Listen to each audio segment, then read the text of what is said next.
مجھے مخاطب کرتے ہوئے کہا گیا، ہیلو اجنبی، میں جہاز کا کیپٹن میکی راجر بول رہا ہوں۔ تمہاری دلیری ہمیں مہنگی پڑ رہی ہے۔ یہاں میرے ساتھ کو پائلٹ اور 2 ہوسٹس ہیں۔ ہم سب گن پوائنٹ پر ہیں۔ یہ لوگ فیصلہ کر چکے ہیں کہ جہاز کو اپنی مرضی کے مطابق اپنے مطلوبہ مقام تک نہ لے جا سکے تو ہمیں گولی مار دیں گے۔ تم سے التجا ہے ہمارے ساتھ ساتھ تمام مسافروں کی زندگیوں کو داؤ پر نہ لگاؤ۔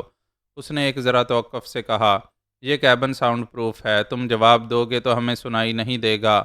ہائی جیکرز کے لیڈر کا نام موٹو ماٹوسی ہے، اس کی بات سنو۔ پھر اس کی آواز سنائی دی۔ وہ بول رہا تھا، 1 گھنٹے کے اندر اس جہاز کو ایک چھوٹے سے ایئرپورٹ پر اتارا جائے گا۔ وہاں میرے 200 مسلح وفادار اس جہاز کو گھیر لیں گے۔ جب تک تم ہتھیار پھینک کر خود کو ہمارے حوالے نہیں کرو گے، تب تک اس جہاز کا عملہ اور تمام مسافر یہاں قیدی بن کر رہیں گے، خواہ کتنے ہی دن گزر جائیں۔ یہاں سے باہر جانے کا راستہ نہیں کھلے گا۔ اگر کھلے گا تو باہر جانے والوں کو میرے وفادار گولیوں سے چھلنی کر دیں گے۔ میرا جواب اسے سنائی نہ دیتا، اس لیے میں چپ تھا۔ وہ بول رہا تھا، یہاں تمام مسافر بھوکے پیاسے مرتے رہیں گے، بے شک میں بھی اسی طرح مروں گا، لیکن تم سے زیادہ ضدی ہوں، حالات سے مجبور ہو کر گھٹنے نہیں ٹیکوں گا۔ وہ ذرا چپ ہوا، پھر بولا، ہاں ہمارے درمیان سمجھوتا ہو سکتا ہے۔ میں تمہاری دلیری سے متاثر ہوں، تم سے دوستی کر سکتا ہوں، اور دوستی کی شرط یہ ہے کہ ہتھیار پھینک کر میرے گلے لگ جاؤ۔ وہ سمجھ رہا تھا میں حالات سے مجبور ہو کر تمام مسافروں کی جان بچانے کے لیے دوستی کے فریب میں آ کر ہتھیار پھینک دوں گا۔ میں نے اس کے 5 وفاداروں کو موت کے گھاٹ اتارا تھا، وہ مجھے کبھی زندہ نہیں چھوڑے گا۔ تھوڑی دیر بعد اطلاع دی گئی کہ جہاز لینڈ کرنے والا ہے، تمام مسافر سیفٹی بیلٹ باندھ لیں۔ میں ایک کھڑکی کے پاس آ کر بیٹھ گیا، کیبن کا دروازہ بند تھا۔ میرا اندازہ تھا کہ ہائی جیکرز کا لیڈر موٹو ماٹوسی اپنے ایک یا 2 وفاداروں کے ساتھ کیبن میں ہے، اور یہ اچھی طرح سمجھ رہا ہے کہ ان میں سے کوئی بھی کیبن کا دروازہ کھولے گا تو دوسرے ساتھیوں کی طرح مارا جائے گا۔ مجھے اطمینان تھا، نہ کیبن کا دروازہ کھلے گا، نہ مجھے کوئی گولی مارنے آئے گا۔ میں کھڑکی کے باہر دیکھنے لگا۔ رات کی گہری تاریکی میں کہیں کہیں روشنی دکھائی دے رہی تھی۔ جہاز ایک رن وے پر اتر کر دھیمی رفتار سے چلتا ہوا ایک جگہ رک گیا۔ وہ کوئی ویران سا علاقہ تھا۔ ایک جنریٹر کے ذریعے اس ایئرپورٹ کو کسی حد تک روشن رکھا گیا تھا۔ وہاں کوئی بڑی سی عمارت نہیں تھی، ایک چھوٹی سی 4 دیواری نظر آ رہی تھی۔ تقریباً 50 مسلح افراد تھے۔ وہ تیزی سے دوڑتے ہوئے جہاز کو چاروں طرف سے گھیر رہے تھے۔ ان کے لیڈر نے ابھی کہا تھا کہ ایئرپورٹ پر اس کے 200 مسلح افراد ہیں۔ اس نے محض خوف زدہ اور مرعوب کرنے کے لیے جھوٹ کہا تھا۔ اس کی کمزوری معلوم ہو رہی تھی۔ اس کے 50 سے زیادہ وفادار نہیں تھے، اور وہ خود پائلٹ کیبن میں قیدی بن کر رہ گیا تھا۔ اس 4 دیواری کے سامنے ایک بوڑھا شخص زرق برق لباس میں دکھائی دے رہا تھا۔ اس کے پیچھے اور دائیں بائیں مسلح افراد مستعد کھڑے ہوئے تھے۔ یقیناً وہ سب اس بوڑھے کے باڈی گارڈز تھے۔ وہی ان کا سرغنہ ہوگا۔ میں سمجھ رہا تھا کہ ان کا سرغنہ کیبن میں قید ہے، میرے سامنے مجبور ہو گیا ہے۔ میں اس سے اپنے مطالبات منوا لوں گا، لیکن اب مایوسی ہو رہی تھی۔ میری پوزیشن ذرا کمزور ہو گئی تھی۔ وہ بوڑھا فون کو کان سے لگائے باتیں کر رہا تھا اور غصے سے پاؤں پٹکتا ہوا ادھر سے ادھر ٹہل رہا تھا۔ اس کے جو آدمی کیبن میں قید ہو گئے تھے، وہ قید ہونے والے اسے فون کے ذریعے بتا چکے تھے کہ ایک مسافر نے ان کے 5 وفاداروں کو مار ڈالا ہے۔ باقی 2 وفادار کیبن میں چھپ کر رہنے کے باعث ابھی تک زندہ ہیں۔ یہ مجھے بعد میں معلوم ہوا کہ کیبن میں جو ہیں ان میں سے ایک موٹو ماٹوسی اس بوڑھے سرغنہ کا اکلوتا جوان بیٹا ہے۔ اس بوڑھے کا نام گوٹو ماٹوسی ہے، اور وہ اپنے بیٹے کی سلامتی کے لیے پریشان ہو رہا تھا۔ اس وقت غصے سے پاؤں پٹکتا ہوا کہہ رہا تھا کہ بیٹے کو کوئی نقصان نہیں پہنچنا چاہیے۔ جو مسافر ان سے دشمنی کر رہا ہے، اس سے کسی طرح سمجھوتا کرو، کسی بھی طرح بیٹے کو بخریت جہاز سے باہر آنا چاہیے۔ اسپیکر سے پھر آواز ابھری، اے اجنبی، میں موٹو ماٹوسی بول رہا ہوں۔ ابھی کیبن کا دروازہ کھول کر تم سے بات کروں گا۔ ایسے وقت پائلٹ اور کو پائلٹ ہمارے نشانے پر رہیں گے۔ تم ہم پر گولی چلاؤ گے تو ہم جہاز چلانے والوں کو زندہ نہیں چھوڑیں گے، مرتے مرتے بھی انہیں مار ڈالیں گے۔ میں اپنی جگہ سے اٹھ کر ایک پارٹیشن کے پیچھے آ گیا۔ ایک ایئر ہوسٹس نے دروازہ کھولا تو وہ سب کیبن کے اندر دکھائی دینے لگے۔ پائلٹ اور کو پائلٹ گھٹنے ٹیکے سر جھکائے فرش پر پڑے ہوئے تھے۔ موٹو ماٹوسی اپنے ماتحت کے ساتھ ان کے پیچھے تھا۔ انہوں نے جہاز چلانے والوں کو گن پوائنٹ پر رکھا تھا، ان کی انگلیاں ٹریگر پر تھیں۔ ایک ساتھ میں ٹریگر پر دباؤ پڑتے ہی گولیاں چل جاتیں۔ موٹو ماٹوسی نے دروازے کے باہر دیکھتے ہوئے کہا، ہم جانتے ہیں تم پارٹیشن کے پیچھے ہو، ہم سے سمجھوتا کرو، ہمیں باہر جانے دو، پھر تمہیں سلامتی سے جانے دیا جائے گا۔ میں نے کہا، میں صرف اپنی نہیں، ان تمام مسافروں کی سلامتی چاہتا ہوں۔ وہ بولا، ہم تمام مسافروں کو اس جہاز میں جانے دیں گے۔ جب جانے دو گے تو اغوا کیوں کیا تھا؟ ہم اس ملک کے حکمرانوں کو مجبور کرنا چاہتے تھے۔ یہ مطالبہ کرنے والے تھے کہ ہمارے وفاداروں کو جیل سے رہا کیا جائے گا، تب ہم جہاز کو یہاں سے جانے دیں گے، لیکن تم نے ہمارے اس مشن کو ناکام بنا دیا ہے۔ میں نے کہا، یہ بات سمجھ میں نہیں آئی کہ مشن ناکام کیسے ہو گیا جب کہ جہاز کو یہاں پر اتار چکے ہو۔ مجھ سمیت سینکڑوں مسافر مجبور اور بے بس ہیں۔ تم لوگوں نے جہاز کو چاروں طرف سے گھیر لیا ہے۔ تمہارا وہ سرگنا جو باہر کھڑا ہے وہ ناکام نہیں ہوا ہے۔ حکمرانوں سے اپنا مطالبہ منوا سکتا ہے۔ مطالبہ منوانے سے پہلے ہمارا اس جہاز سے باہر جانا ضروری ہے۔ میں نے پوچھا، کیوں ضروری ہے؟ جیسے تمہارے 5 آدمی مر گئے ویسے تم دونوں بھی مر جاؤ، تمہارے سرگنا کے لیے کوئی فرق نہیں پڑے گا۔ جب ہائی جیک کرنے کی اتنی بڑی واردات کی ہے تو واردات کی کامیابی کے لیے تم دونوں کی بھی قربانی دی جا سکتی ہے۔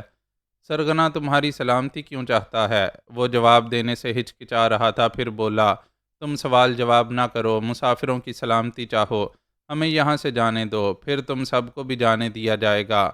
مجھے نادان بچہ نہ سمجھو، تمہاری کوئی اہمیت ہے، اسی لیے سرگنا سلامتی سے تمہاری واپسی چاہتا ہے۔ تم یہاں سے باہر جاؤ گے تب ہی وہ حکمرانوں سے کہے گا کہ اس کا مطالبہ نہ مانا گیا، تو اس جہاز کو مسافروں سمیت تباہ کر دیا جائے گا۔ ابھی وہ سرگنا مجبور ہے۔ بائی دا وے، اس کا نام کیا ہے؟ اس نے کہا، گوٹو ماٹوسی ہے۔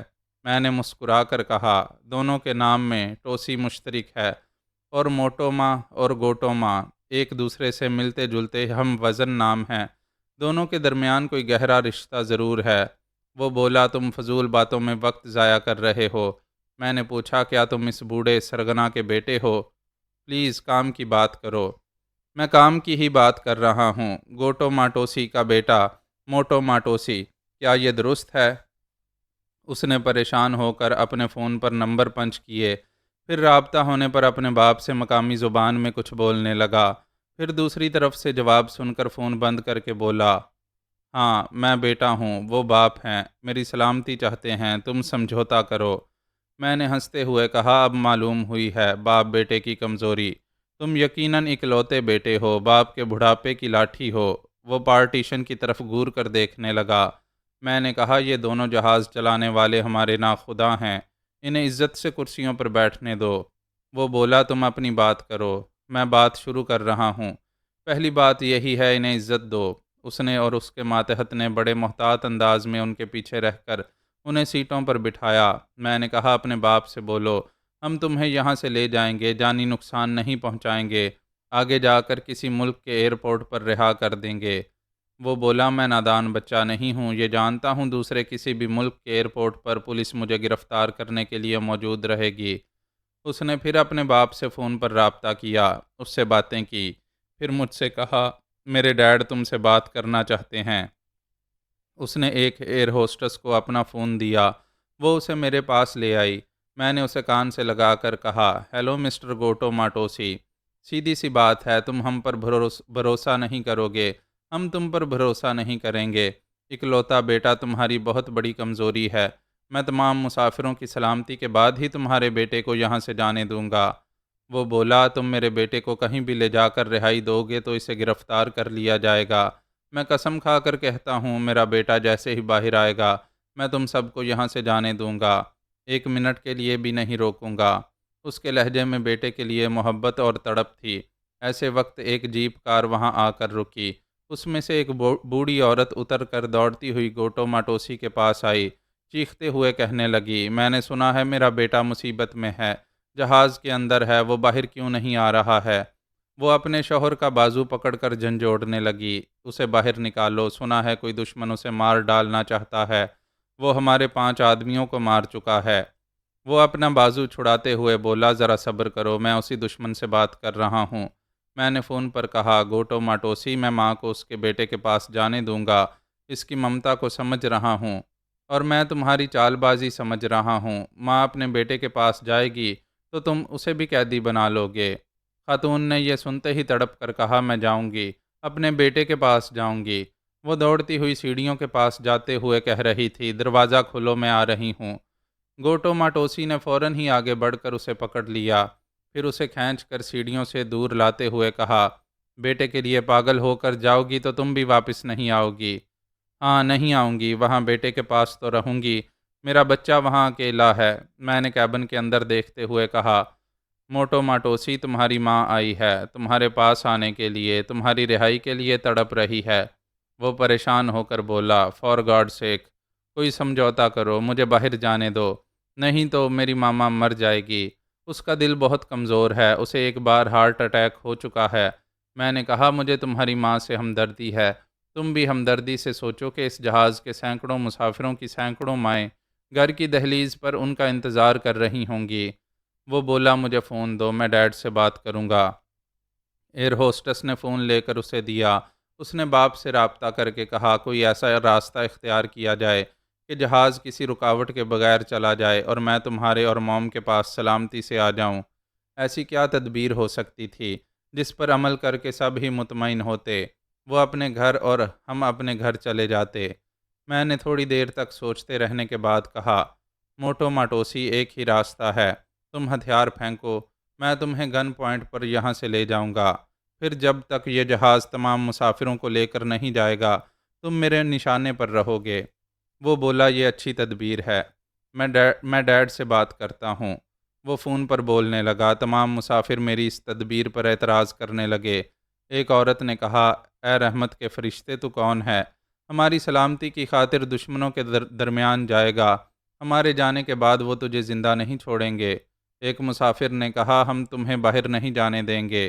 دوسرے نے کہا، تم ہمارے ساتھ اسی جہاز میں رہو گے، ہم سب تمہارے ساتھ جئیں گے، تمہارے ساتھ مریں گے۔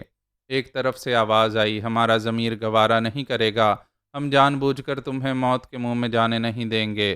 ہر طرف سے کوئی نہ کچھ بول رہا تھا۔ میں گھوم گھوم کر دیکھ رہا تھا۔ میری نظریں ساجدہ پر جا کر ٹھہر گئیں۔ اس کے چہرے پر نقاب نہیں رہا تھا۔ وہ اب تک باپ کی موت پر روتی رہی تھی، آنسو پونچھتی ہوئی مجھے بڑی عقیدت سے دیکھ رہی تھی، اور میں اس کی طرف کھنچا جا رہا تھا۔ میں ان لمحات میں یہ نہیں جانتا تھا کہ خدا مجھے آخری موقع دے رہا ہے۔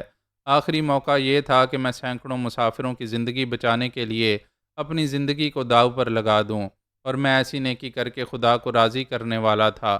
میری پچھلی غلطیاں معاف ہو جاتیں، لیکن آزمائش کے بغیر معافی نہیں ہوتی، اور آزمائش یہ تھی کہ ساجدہ کے روپ میں ہوس پکار رہی تھی۔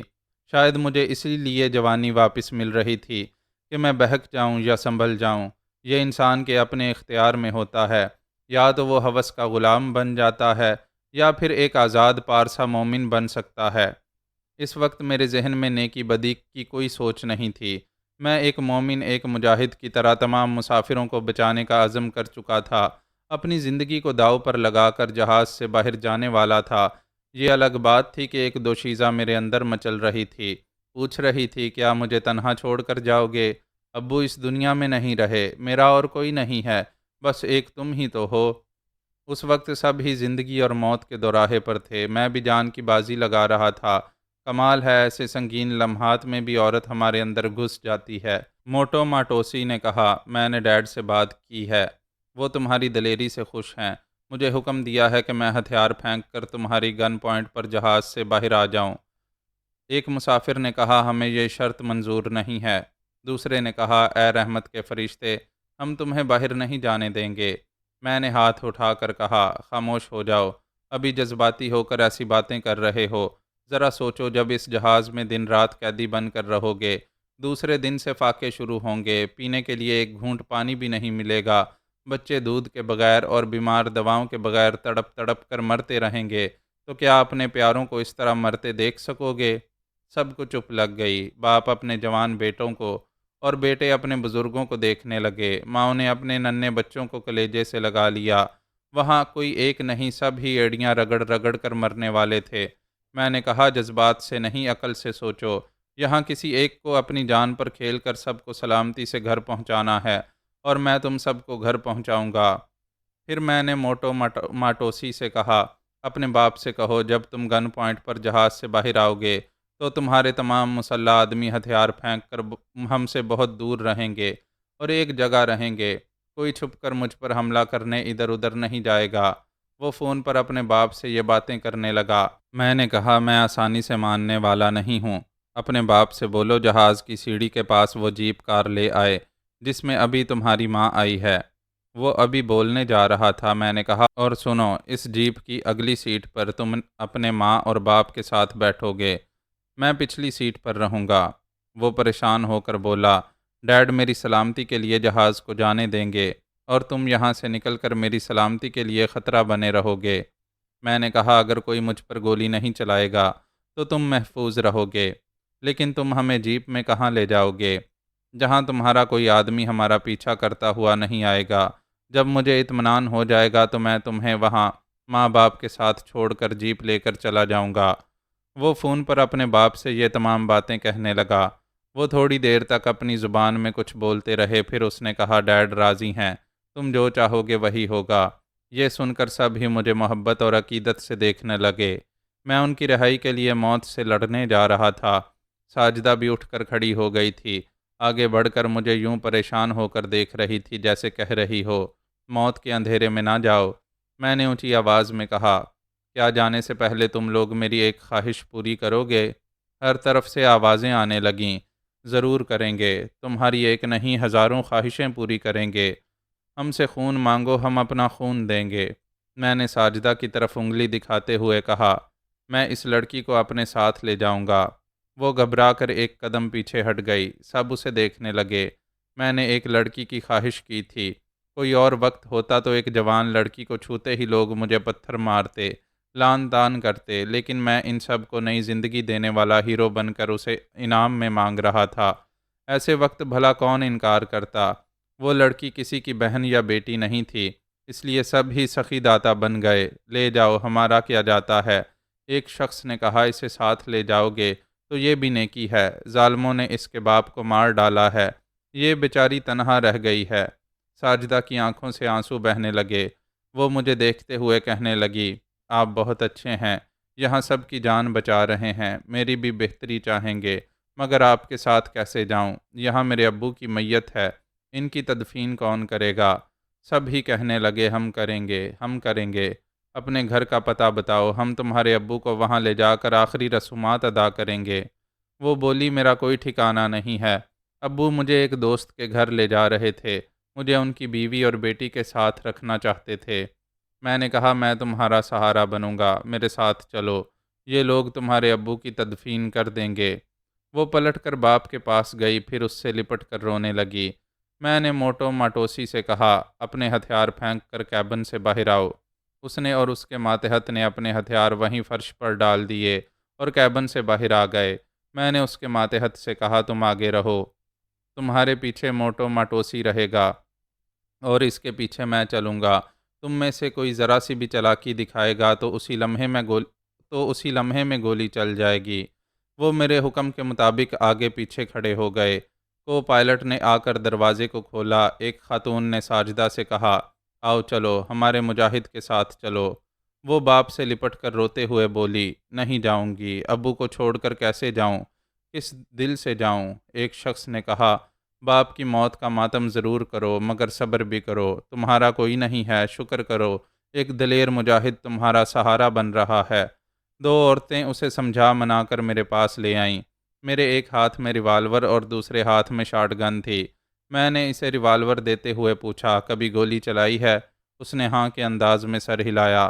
مجھے حیرانی ہوئی، یہ اطمینان بھی ہوا کہ وہ موجودہ سنگین حالات میں کسی حد تک کام آئے گی۔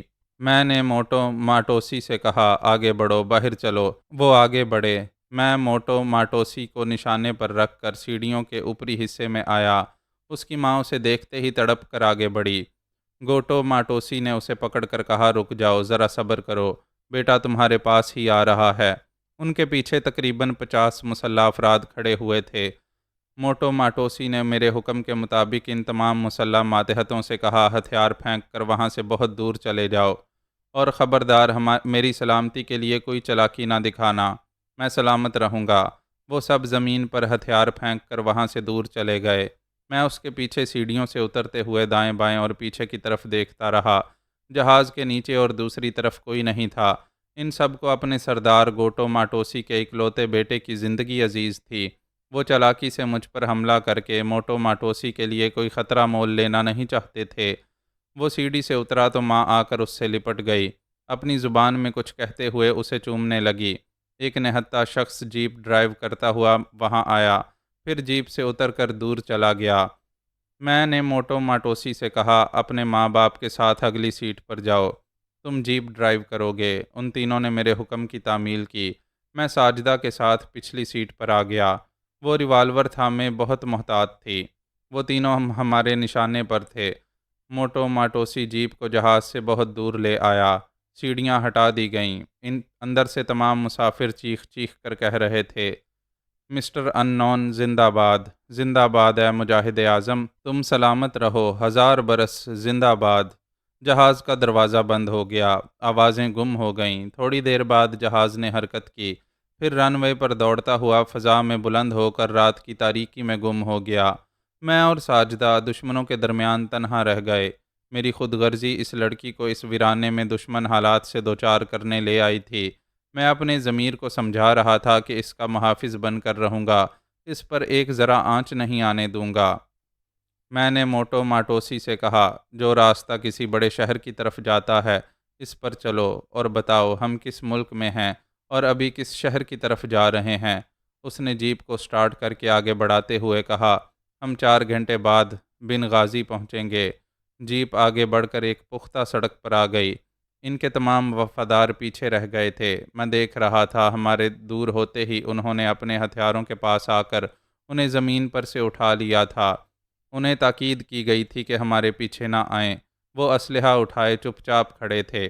ہم بہت دور ہوتے جا رہے تھے۔ پھر ایک موڑ پر جیپ دوسری سمت جانے لگی تو وہ سب نظروں سے اوجھل ہو گئے۔ میرے اعصاب تن گئے۔ میں نادیدہ حملہ آوروں کی زد میں تھا۔ ہمارے سامنے صرف ہیڈ لائٹس کی روشنی تھی، باقی دائیں بائیں اور پیچھے گہری تاریکی تھی۔ اس پر اسرار ہیبت ناک تاریکی میں کسی وقت بھی کچھ بھی ہو سکتا تھا۔ تمام چینلز اور ریڈیو کے ذریعے جہاز کے ہائی جیک ہونے کی خبر پھیل گئی۔ یعقوب اپنی بیوی اور ہونے والی بچی کو واپس لانے کے سلسلے میں پر امید تھا۔ پورے یقین اور جذبے سے میرا انتظار کر رہا تھا۔ وہ جانتا تھا کہ پاپا آتے ہی اس کی ماما ہوا ہو جائیں گی، بہو کو ایک بد دماغ ساس سے نجات مل جائے گی۔ لیکن طیارے کے اغوا ہونے کی خبر سنتے ہی وہ جھاگ کی طرح بیٹھ گیا، پریشان ہو کر ٹی وی سکرین کو تکنے لگا۔ پہلے تو یہ خبر سنائی گئی کہ موریشیس سے روانہ ہو کر میونخ پہنچنے والے ہوائی جہاز کو ہائی جیک کیا گیا ہے۔ اس جہاز میں 220 مسافروں کو یرغمال بنایا گیا ہے۔ پھر بتایا گیا کہ وہ ہائی جیکرز لیبیا کے باغی ہیں۔ اپنے مطالبات منوانے کے لیے اس جہاز کو ایک خود ساختہ ایئرپورٹ کے رن وے پر اتاریں گے۔ ان ہائی جیکرز نے دھمکی دی ہے کہ لیبیا کے فوجی اس ویران علاقے کے ایئرپورٹ کی طرف آئیں گے یا دور ہی سے کسی طرح کی فوجی کارروائی کریں گے تو جہاز کے مسافروں کو ایک ایک کر کے موت کے گھاٹ اتار دیا جائے گا۔ انہوں نے کہا تھا کہ وہ صلح کرانے والے غیر ملکی نمائندوں کو بھی اس علاقے میں برداشت نہیں کریں گے۔ 220 مسافروں کی رہائی 70 باغیوں کی رہائی سے مشروط تھی، اور تمام معاملات فون کے ذریعے طے کرنا چاہتے تھے۔ یعقوب ٹی وی سکرین پر خبریں سن رہا تھا اور میری سلامتی کی دعائیں مانگ رہا تھا۔ پھر بتایا گیا کہ جہاز کے پائلٹ اور ہائی جیکرز کے لیڈر موٹو ماٹوسی سے رابطہ منقطع ہو گیا ہے۔ باغیوں کے لیڈر گوٹو ماٹوسی سے رابطہ کیا جا رہا ہے۔ سکرین پر گوٹو ماٹوسی کی تصویر دکھائی جا رہی تھی۔ وہ کہہ رہا تھا کہ جہاز میں ایک پاگل مسافر ہے، وہ تنہا میں ہمارے وفاداروں سے لڑ رہا ہے، اس نے ہمارے 5 وفاداروں کو مار ڈالا ہے۔ یہ سنتے ہی یعقوب بڑے فخر سے اچھل پڑا، ہپ ہپ ہرے، یہ میرے پاپا ہیں، ایسی دلیری کوئی دکھا ہی نہیں سکتا۔ گوٹو ماٹوسی کہہ رہا تھا، اگرچہ وہ ہمیں نقصان پہنچا رہا ہے، اس کے باوجود پائلٹ اور کو پائلٹ میرے بیٹے کے نشانے پر ہیں۔ جہاز ہمارے قبضے میں ہے، ہم وارننگ دیتے ہیں، اگر کوئی جہاز یا ہیلی کاپٹر اس علاقے سے گزرے گا تو ہم ہائی جیک ہونے والے جہاز کو تباہ کر دیں گے۔ جہاز کی تباہی کے ساتھ میری موت بھی تھی۔ یعقوب ٹھنڈا پڑ گیا، پھر جھاگ کی طرح بیٹھ گیا۔ ٹی وی سے خبریں سنائی جا رہی تھیں کہ باغیوں کی طرف سے خاموشی ہے۔ یہ نہیں بتایا جا رہا ہے کہ جہاز کے اندر کیا ہو رہا ہے، وہ کب زمین پر اترنے والا ہے۔ تقریباً آدھی سے زیادہ دنیا ٹی وی کے سامنے بیٹھی ہوئی تھی۔ سب ہی تجسس میں تھے کہ کیا ہونے والا ہے۔ 220 مسافروں کے خاندان بری طرح ٹینشن میں تھے۔ سب ہی کہہ رہے تھے کہ جس شخص نے جہاز کے اندر 5 باغیوں کو موت کے گھاٹ اتارا ہے وہ واقعی پاگل ہے۔ اس نے خام خواہ ہیرو بننے کے لیے تمام مسافروں کی زندگی خطرے میں ڈال دی ہے۔ باغی کسی کو زندہ نہیں چھوڑیں گے۔ وہ اپنے مشن میں ناکام ہوتے ہی جہاز کو تباہ کر دیں گے۔ پوری دنیا کے نیوز چینلز کو لوگ فون کر رہے تھے اور میرے خلاف بول رہے تھے۔ یعقوب مجبور ہو کر میرے خلاف خبریں سن رہا تھا۔ لوگ پوچھ رہے تھے کہ وہ پاگل شخص کون ہے۔ پھر باغیوں کے لیڈر گوٹو ماٹوسی سے فون پر رابطہ کیا گیا۔ اس سے پوچھا گیا کہ وہ جنونی قاتل کون ہے۔ اس کا نام معلوم ہوگا تو کمپیوٹر کے ذریعے صرف اس کا نام ہی نہیں، پتہ ٹھکانہ بھی معلوم ہو جائے گا۔ گوٹو ماٹوسی نے کہا اس نے اپنا نام نہیں بتایا ہے۔ ہم سب اسے مسٹر ان نون کہہ رہے ہیں۔ ابھی میں کسی چینل سے بات نہیں کر سکوں گا، بہت مصروف ہوں۔ اس نے رابطہ ختم کر دیا۔ یعقوب نے ایک جانثار سے فون پر کہا، کیا تم لوگ موجودہ حالات میں بھی پاپا سے ناراض رہو گے؟ کیا میں اپنی بیوی اور ہونے والی بچی کی سلامتی کے لیے اپنی یہودی ماں کے سامنے گھٹنے ٹیک دوں؟ اس نے کہا ہم کبھی نہیں چاہیں گے کہ آپ کی وائف کو وہاں نماز پڑھنے سے روکا جائے، پھر ان کو اور آپ کی ہونے والی بچی کو آئندہ یہودی بنایا جائے۔ آپ انتظار کریں، ہم انہیں وہاں سے نکال لائیں گے۔ یعقوب نے پوچھا اور پاپا؟ فی الحال ان کے لیے صبر کریں، دیکھیں کہ وہ کس راہ پر چل رہے ہیں اور کہاں پہنچنے والے ہیں۔ ہمارا ایمان ہے وہ اللہ تعالیٰ کی طرف سے آزمائشوں میں مبتلا ہیں۔ ہم ان کے معاملے میں اور کچھ نہیں کہیں گے۔ اس نے رابطہ ختم کر دیا۔ یعقوب نے جھنجھلا کر فون کو صوفے پر پھینک دیا۔ وہ میرے خلاف کچھ سننا نہیں چاہتا تھا، جبکہ ساری دنیا نیوز چینلز کے ذریعے مجھے غصہ دکھا رہی تھی۔ وہ کسی کا منہ بند نہیں کر سکتا تھا۔ اب یہ سوچ کر پریشان ہو رہا تھا کہ جہاز میں میری اصلیت ظاہر ہو جائے گی کہ میں 3S ہوں تو میرا انجام کیا ہوگا؟ یہی ہوگا کہ دنیا جہان کے دشمن مجھے اس جہاز سے زندہ نکلنے نہیں دیں گے۔ میرے بیٹے کو یوں لگ رہا تھا کہ میرا آخری وقت آ چکا ہے۔ پھر یکلخت وہ خوشی سے کھل گیا۔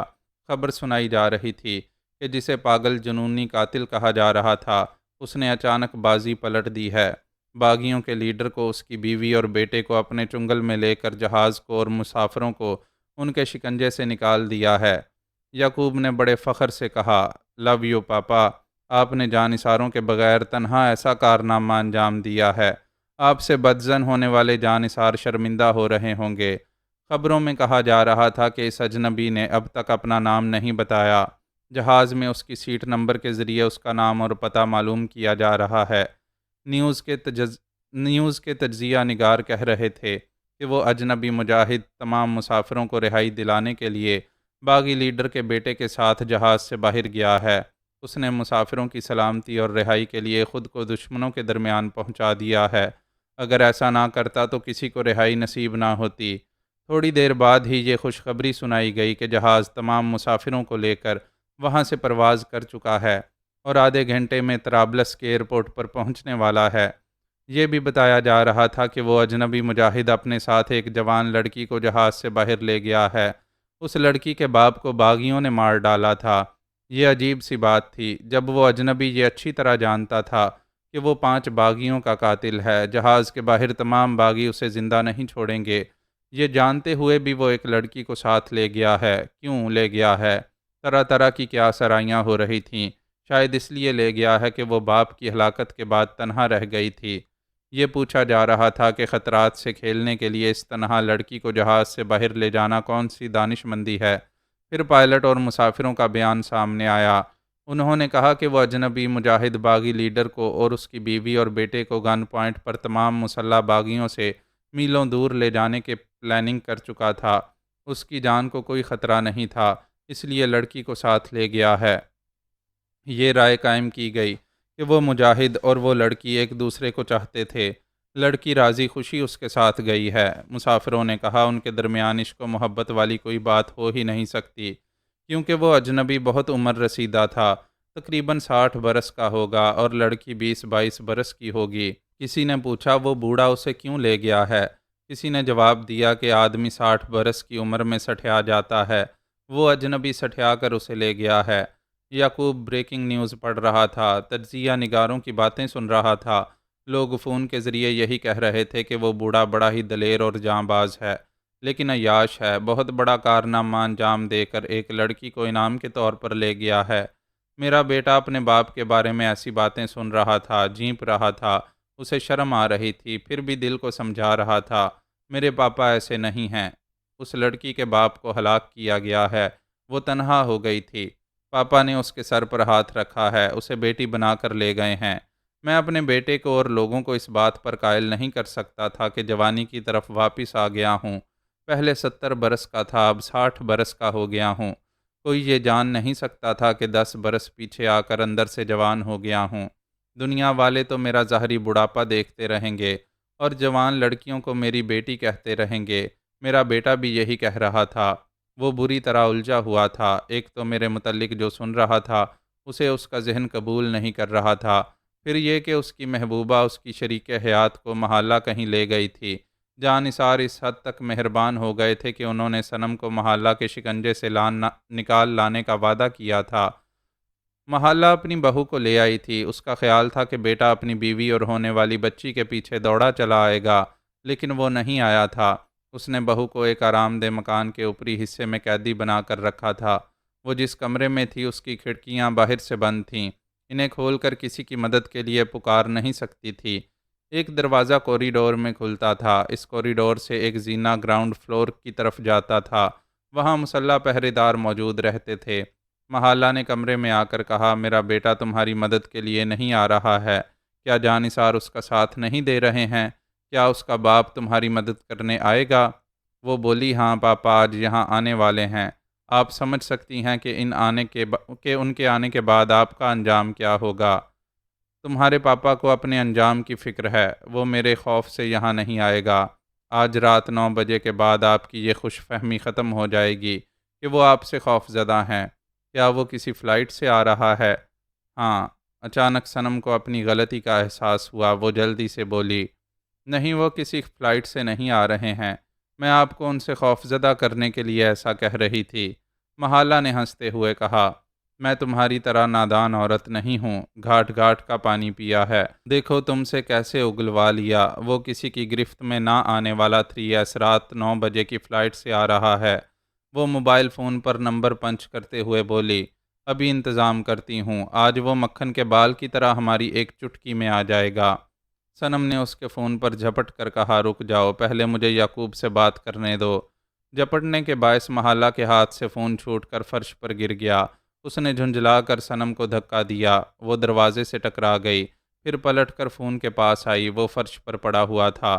دونوں اسے اٹھانے کے لیے جھکیں تو ایک دوسرے سے ٹکرا گئیں، دونوں ہی فرش پر گر پڑیں۔ محالہ نے فوراً ہی اٹھ کر اس فون کو وہاں سے اٹھا لیا۔ صنم کا پیٹ پھولا ہوا تھا، وہ تکلیف سے کراہتے ہوئے اٹھتے ہوئے بولی، کسی کو فون نہ کرو، پہلے مجھے یعقوب سے بات کرنے دو۔ وہ اٹھنے ہی والی تھی، محالہ نے اس کے پیٹ پر زور کی لات ماری، وہ تکلیف کی شدت سے چیختی ہوئی فرش پر گر کر تڑپنے لگی۔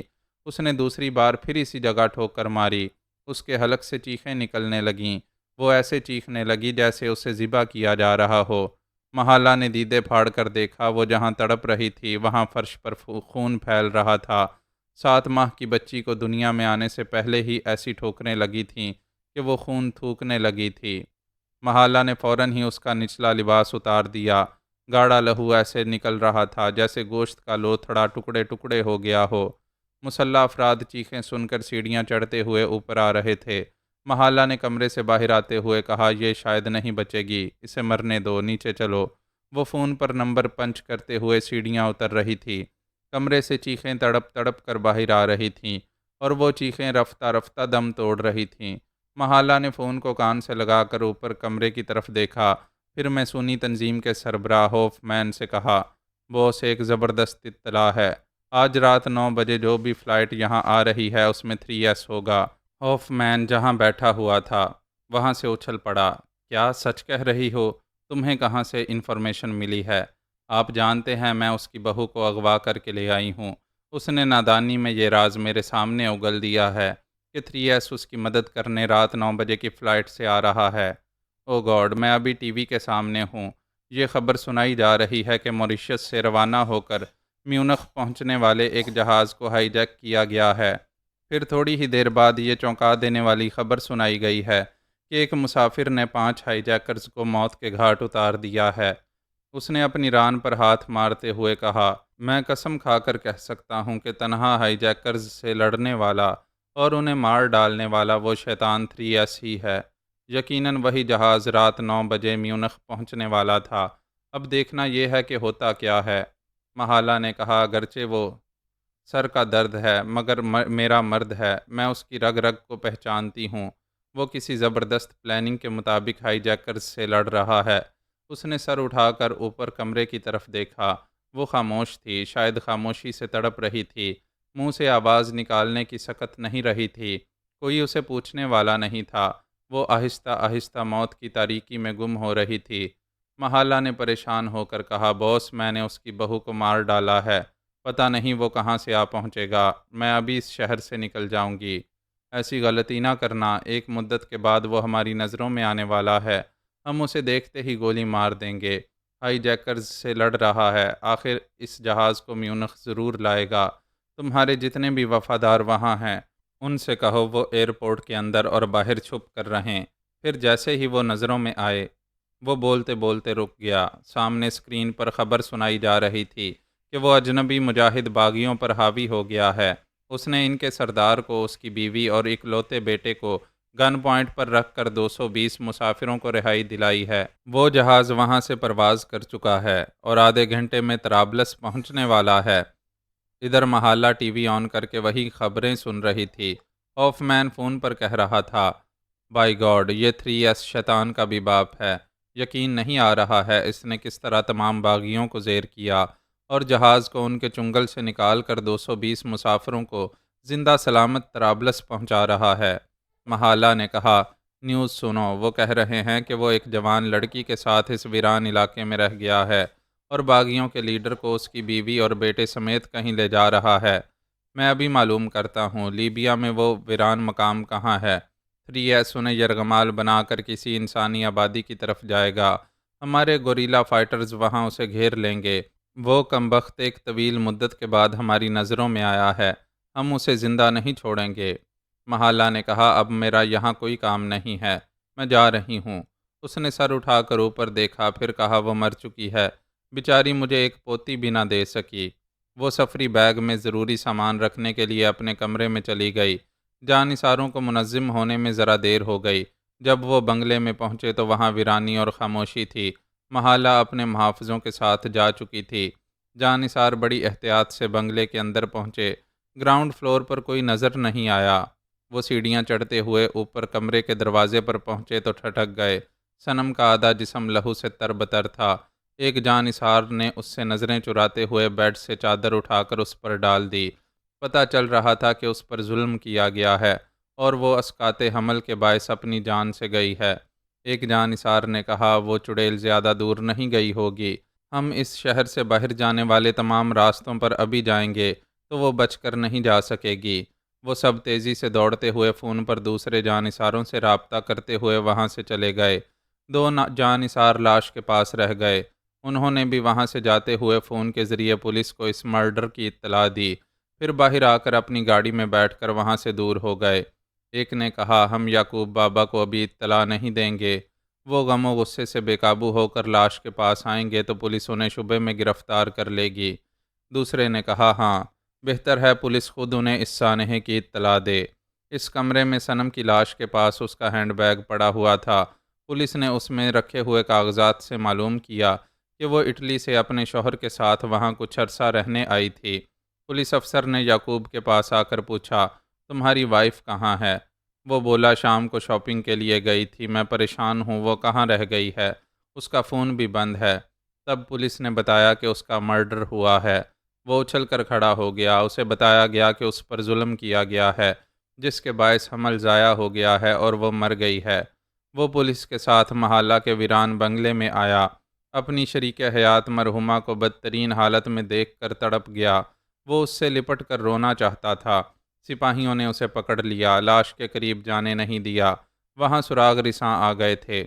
وہ اپنے طور پر کارروائیاں کر رہے تھے۔ یعقوب سے طرح طرح کے سوالات کیے جا رہے تھے۔ اس نے صاف صاف کہہ دیا، میری ماما محالہ میسونی تنظیم کی ایک اعلیٰ عہدیدار ہے۔ ماں سے میری بنتی نہیں تھی۔ اس نے میری بیوی کو اغوا کرنے کے بعد مار ڈالا ہے۔ وہ ابھی اسی شہر میں ہوگی۔ اسے فرار ہونے سے پہلے گرفتار کیا جا سکتا ہے۔ تمام جانثار محلہ کے پیچھے گئے تھے۔ پولیس والے بھی اسے ڈھونڈنے نکل گئے۔ یعقوب سر تھام کر بیٹھ گیا۔ پوسٹ مارٹم کے بعد صنم کی لاش ملنے والی تھی۔ وہ اس کی تجہیز و تدفین کے سلسلے میں مصروف ہو گیا تھا۔ ایسے وقت تنہا رہ گیا تھا، سوچ رہا تھا، یہ دیکھتے ہی دیکھتے کیا ہو گیا۔ ہم کتنے ارمانوں سے ایک ننھی سی بچی کا انتظار کر رہے تھے۔ اچانک ہی ماں بیٹی ہمیشہ کے لیے مجھے چھوڑ کر چلی گئیں۔ یہ مجھے کس گناہ کی سزا مل رہی ہے؟ اس کے اندر سے ایک آواز ابھری، اپنے باپ کے گناہوں کی سزا مل رہی ہے۔ وہ ایک دم سے چونک گیا، سنجیدگی سے سوچنے لگا، کیا جانثار درست کہہ رہے ہیں؟ کیا چینلز کے ذریعے دنیا والے بھی سچ کہہ رہے ہیں کہ وہ 60 برس کا بوڑھا سٹھیا کر جوان لڑکی کو جہاز سے اتار کر اپنے ساتھ لے گیا ہے؟ اب یہ بات یعقوب کو چبھ رہی تھی کہ میں اس لڑکی کو کیوں لے گیا ہوں؟ اگر اسے بیٹی بناتا تو جہاز میں سلامتی سے چھوڑ جاتا۔ اپنے ساتھ خطرات سے کھیلنے کے لیے کیوں لے گیا ہوں؟ وہ پہلی بار اپنے باپ کی نیک نیتی پر شبہ کر رہا تھا۔ رات کی گہری تاریکی ہمارے ساتھ چل رہی تھی۔ جیپ کی ہیڈ لائٹس کے باعث آگے بیٹھا ہوا موٹو ماٹوسی، اس کا باپ اور اس کی ماں سائے کی طرح دکھائی دے رہے تھے۔ پچھلے حصے میں جیپ کے ایک کنارے والی سیٹ پر میں تھا۔ میں نے موٹو ماٹوسی کو گن پوائنٹ پر رکھا تھا۔ وہ کبھی کبھی شاٹ گن کی نال کو گردن پر محسوس کرتا تھا اور اپنی سلامتی کے لیے چپ چاپ ڈرائیو کرتا جا رہا تھا۔ جیپ کے دوسری طرف ساجدہ میرے روبرو بیٹھی تھی۔ اس نے گوٹو ماٹوسی کو گن پوائنٹ پر رکھا ہوا تھا۔ اب اس کے بدن پر عبایا اور چہرے پر نقاب نہیں تھا۔ اس کے باوجود اسے تاریکی نے پردے میں رکھا تھا۔ وہ ایک سائے کی طرح دکھائی دے رہی تھی اور میں اسے جی بھر کر دیکھنا چاہتا تھا۔ حسن دیکھنے دکھانے کے لیے پیدا ہوتا ہے، اسے ضرور دیکھنا چاہیے۔ کہتے ہیں جوانی میں دیکھنے اور برتنے کی نیت کچھ اور ہوتی ہے اور بڑھاپے میں کچھ اور ہوتی ہے۔ کیوں ہوتی ہے؟ کیا بوڑھوں کے سینوں میں دل نہیں ہوتا؟ پھر یہ کہ میں بوڑھا کب تھا؟ دنیا والوں کو یقین دلانا مشکل تھا۔ کوئی یقین نہ کرتا کہ میں رفتہ رفتہ جوان ہو رہا ہوں، بلکہ ہو چکا ہوں۔ بلا سے کوئی یقین کرے یا نہ کرے، یہ تو صرف میں ہی سمجھتا رہوں گا اور اپنے اندر انگڑائیاں لیتی ہوئی جوانی سے سرشار ہوتا رہوں گا۔ میں بڑھاپے کی بیماریوں اور کمزوریوں کو سہتا آیا تھا۔ جوانی کی سرپرستیوں سے انکار کیوں کروں؟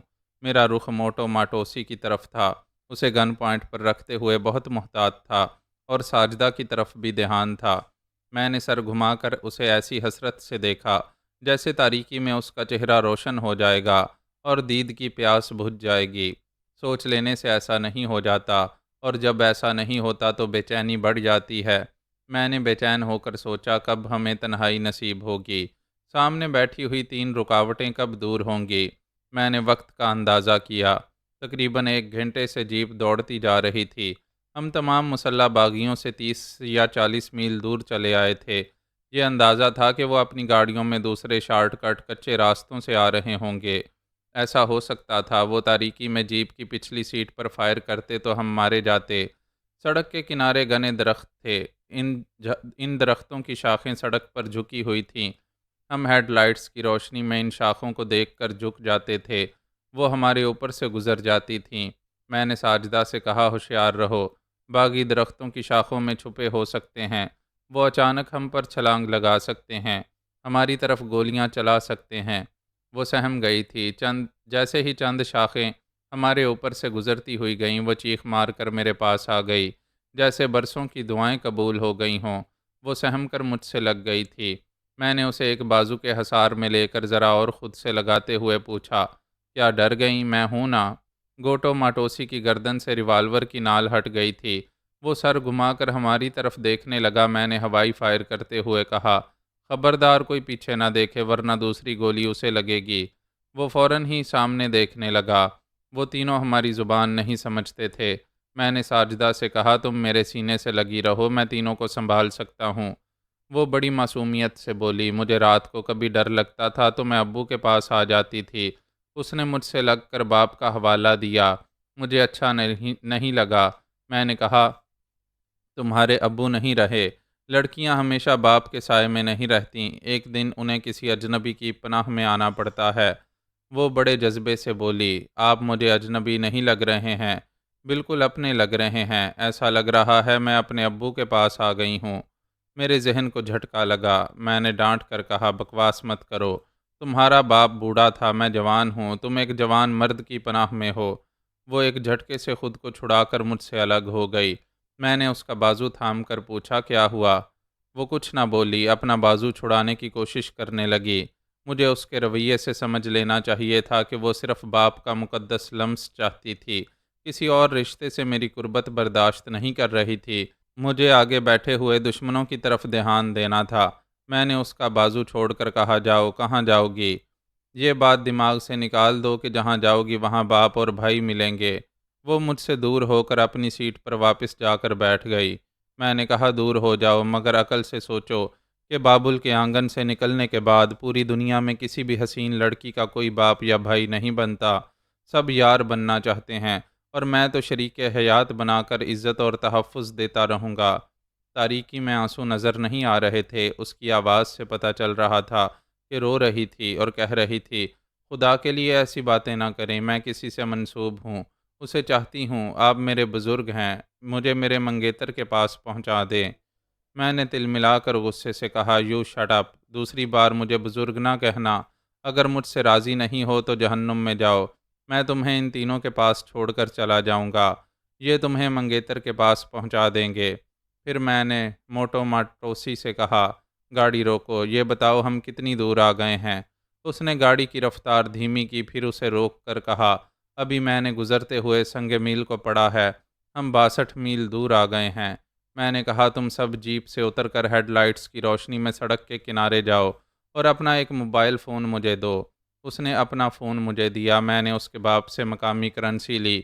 وہ تینوں جیپ سے اتر کر دور روشنی میں جا کر سڑک کے کنارے کھڑے ہو گئے۔ میں نے ڈرائیونگ سیٹ پر بیٹھتے ہوئے اس سے کہا اگر تم سمجھتی ہو کہ میں غلط آدمی ہوں اور تمہاری مرضی کے خلاف ہوں تو اتر جاؤ، میں آگے جا رہا ہوں۔ میں نے 1 منٹ انتظار کیا، وہ سر جھکائے بیٹھی رہی۔ میں نے جیپ سٹارٹ کر کے آگے بڑھا دی۔ وہ تینوں روشنی میں تھے، ہم آگے جاتے ہی تاریکی میں گم ہو گئے۔ گوٹو ماٹوسی نے فوراً ہی اپنے موبائل پر نمبر پنچ کیے، پھر اسے کان سے لگا کر پوچھا کہاں ہو؟ جواب ملا ہم قریب ہی ہیں، جیپ کی ہیڈ لائٹس ہمیں یہاں سے نظر آ رہی ہیں۔ اب ہم جیپ میں نہیں ہیں، ہمارے لیے گاڑی اور ہتھیار لاؤ، اس کا پیچھا نہ چھوڑو، اس نے ہمارے مشن کو ناکام بنایا ہے، اسے زندہ نہیں چھوڑیں گے۔ مجھے یقین تھا کہ میں زندہ رہوں گا، ابھی تو جوانی کی سمت جا رہا ہوں، بلکہ جوان ہو گیا ہوں، آئندہ نہ جانے کتنے برسوں تک زندہ رہنے کے بعد بچپن کی دہلیز پر قدم رکھوں گا۔ اس حساب سے فی الحال مجھے موت کا دھڑکا نہیں تھا۔ میں نے اس سے کہا پیچھے کیوں بیٹھی ہو، سامنے سیٹ پر آؤ۔ وہ میرے ساتھ والی سیٹ پر آ کر مجھ سے فاصلہ رکھ کر بیٹھ گئی۔ میں نے کہا تم سوچ بھی نہیں سکتی کہ میں کتنی دولت دوں گا، تم محل جیسی شاندار کوٹھی میں عیش و آرام سے رہو گی۔ وہ بولی میں ایک کمزور لڑکی ہوں، یہ نہیں جانتی کہ میرے ساتھ کیا ہونے والا ہے، تقدیر جھکنے کو کہے گی تو جھک جاؤں گی، اور کیا کر سکوں گی؟ یہ عجیب سی بات ہے، مظلوم عورت آنسو بہائے تو اس پر اور زیادہ پیار آتا ہے۔ میں اپنے ضمیر کو سمجھا رہا تھا کہ کوئی زبردستی نہیں کر رہا ہوں، اس تنہا رہ جانے والی کو ایک شاندار زندگی دینے والا ہوں۔ وہ نادان ہے، ایک اجنبی سے سہم کر رو رہی ہے، میں پیار سے آنسو پونچھتا رہوں گا تو مان جائے گی، پھر ہنسنے بولنے لگے گی۔ میں نے کہا آنسو پوچھو، میں تمہیں اتنا پیار دوں گا کہ پھر اجنبی نہیں رہوں گا، میرے قریب ہو کر بیٹھو۔ وہ اپنے آنسو پونچھتے ہوئے بولی میں تقدیر کے آگے جھک رہی ہوں، آپ ایک وعدہ کریں۔ ایک نہیں 10 وعدے کروں گا اور انہیں پورا کروں گا، بولو کیا چاہتی ہو؟ ہمارے گھرانے میں بچپن سے یہ تعلیم دی جاتی ہے کہ حیا عورت کا گہنا ہے، اسے کبھی گہن نہ لگنے دینا۔ مجھ پر کبھی کسی مرد کا سایہ نہیں پڑا۔ اگر کبھی ایسا ہوا تو میں شرم سے مر جاؤں گی۔ آپ وعدہ کریں۔ وہ ذرا رک کر بولی، مجھ سے نکاح پڑھائیں گے، اس سے پہلے ہاتھ نہیں لگائیں گے۔ پہلے میں بھی دینی احکامات کا پابند تھا، لیکن نائٹ کلب میں جانے کے بعد نکاح کی پابندی غیر ضروری ہو گئی تھی۔ میں بے لگام ہو کر رنگ رلیاں مناتا رہا تھا، اور یہ بات ذہن میں نقش ہوتی رہی تھی کہ کسی کو بستر پر لانے کے لیے نکاح ضروری نہیں ہوتا، کون اس جھمیلے میں پڑتا ہے۔ بابر با عیش کوش کے عالم دوبارہ نیست۔ جس قدر عیش کر سکتے ہو کرو، یہ زندگی، یہ جوانی دوبارہ نہیں آئے گی۔ میں نے کہا، تم فضول سی بات کہہ رہی ہو، اس ویرانے میں کون ہمارا نکاح پڑھائے گا؟ وہ بولی، ہم اس ویرانے سے نکل رہے ہیں، آگے بن غازی جیسے بڑے شہر میں پہنچیں گے، پتہ نہیں کب پہنچیں گے۔ میرا راستہ روکنے والے ہزار دشمن ہیں، ان سے مقابلہ کرتے رہنے کے لیے مجھے تمہارے پیار کی ضرورت ہے۔ میں نے اسے کنکھیوں سے دیکھا، پھر کہا، پھر نکاح کیا ہوتا ہے؟ ذرا سوچو، مرد اور عورت کی رضامندی کو نکاح کہتے ہیں۔ تم مجھ سے راضی ہو یا نہیں؟ اس نے سر جھکا لیا۔ میں نے کہا، ہم دونوں راضی ہیں، ہمارا نکاح ہو چکا ہے، میں آپ سے بحث نہیں کروں گی۔ آپ کو خدا کا واسطہ ہے، شرع محمدی کے خلاف کوئی بات نہ کریں، آپ مسلمان ہیں، خدا سے ڈریں۔ میں خدا سے ڈرتا ہوں، تم سوچ بھی نہیں سکتی کہ خدا مجھ سے کس قدر راضی ہے۔ وہ معبود مجھے بڑھاپے کے بعد جوانی عطا کر رہا ہے، اور یہ جوانی میں تمہارے نام کر رہا ہوں، اس کے آگے گناہ اور ثواب کی کوئی بات مجھ سے نہ کرو۔ میں نے جیپ کو ایک کچے راستے پر موڑ لیا، وہ راضی بھی ہو رہی تھی اور اعتراضات بھی پیش کرتی جا رہی تھی۔ ایک بار میری آغوش میں آنے کے بعد اس کے سارے کسبل ڈھیلے پڑ جاتے، پھر نہ بھول کر ہاں ہاں کرتی رہتی۔ پکی سڑک سے 200 کوس کی دوری پر گھنی جھاڑیاں تھیں۔ میں نے ان کے پیچھے آ کر جیپ کو روک دیا، ہیڈ لائٹس بجھا دیں۔ تاریکی ہمارے چاروں طرف اور گہری ہو گئی۔ وہ سہم کر بولی، لائٹس کیوں بجھا دیں؟ مجھے ڈر لگ رہا ہے۔ میں نے کہا، اگر دشمن پیچھا کر رہے ہوں گے تو پکی سڑک سے گزرتے ہوئے انہیں معلوم نہیں ہوگا کہ ہم جیپ کے ساتھ یہاں چھپے ہوئے ہیں۔ میں بولتا ہوا جیپ سے اتر کر سامنے کی طرف سے گھوم کر اس کے پاس آنے لگا۔ اس نے پوچھا، آپ کہاں ہیں؟ میں نے بالکل قریب پہنچ کر کہا، تمہارے پاس ہوں۔ وہ خوف کے مارے چیخ پڑی، یہ سوچ بھی نہیں سکتی تھی کہ میں ایک طرف سے گم ہو کر دوسری طرف سے اس کی سانسوں کے بالکل قریب آ جاؤں گا۔ اندھیرے میں انسان سے نہیں، بھوت سے ڈر لگتا ہے۔ اس کے نقطۂ نظر سے میں بھوت ہی تھا۔ وہ بیٹھی ہوئی تھی، میں نے اسے بازوؤں میں اٹھا لیا۔ وہ ہاتھ پاؤں جھٹکنے لگی۔ مجھے ہاتھ نہ لگائیں، جہاز میں انہوں نے ہاتھ لگایا تھا، بے حیائی کی تھی، میرا دم نکل رہا تھا۔ آپ ایسا کریں گے تو میں مر جاؤں گی۔ میں نے اسے زمین پر بچھا دیا۔ مجھے یقین تھا کہ تھوڑی دیر بعد وہ سارے اعتراضات بھول جائے گی۔ مجھے ان لمحات میں ایک ذرا ندامت نہیں تھی، ایک ذرا سا بھی یہ خیال نہیں تھا کہ میں ظلم کر رہا ہوں۔ میں پوری سچائی سے یہ طے کر چکا تھا کہ اسے آج کے بعد عزت اور مان مرتبہ دوں گا۔ وہ میری شریک حیات بن کر عیش و عشرت سے زندگی گزارے گی۔ اتنی نیکیاں کرنے والا ظالم تو نہیں ہو سکتا۔ انسان غلطیاں کرتے وقت اپنے حق میں بڑے ٹھوس دلائل یاد کر لیتا ہے۔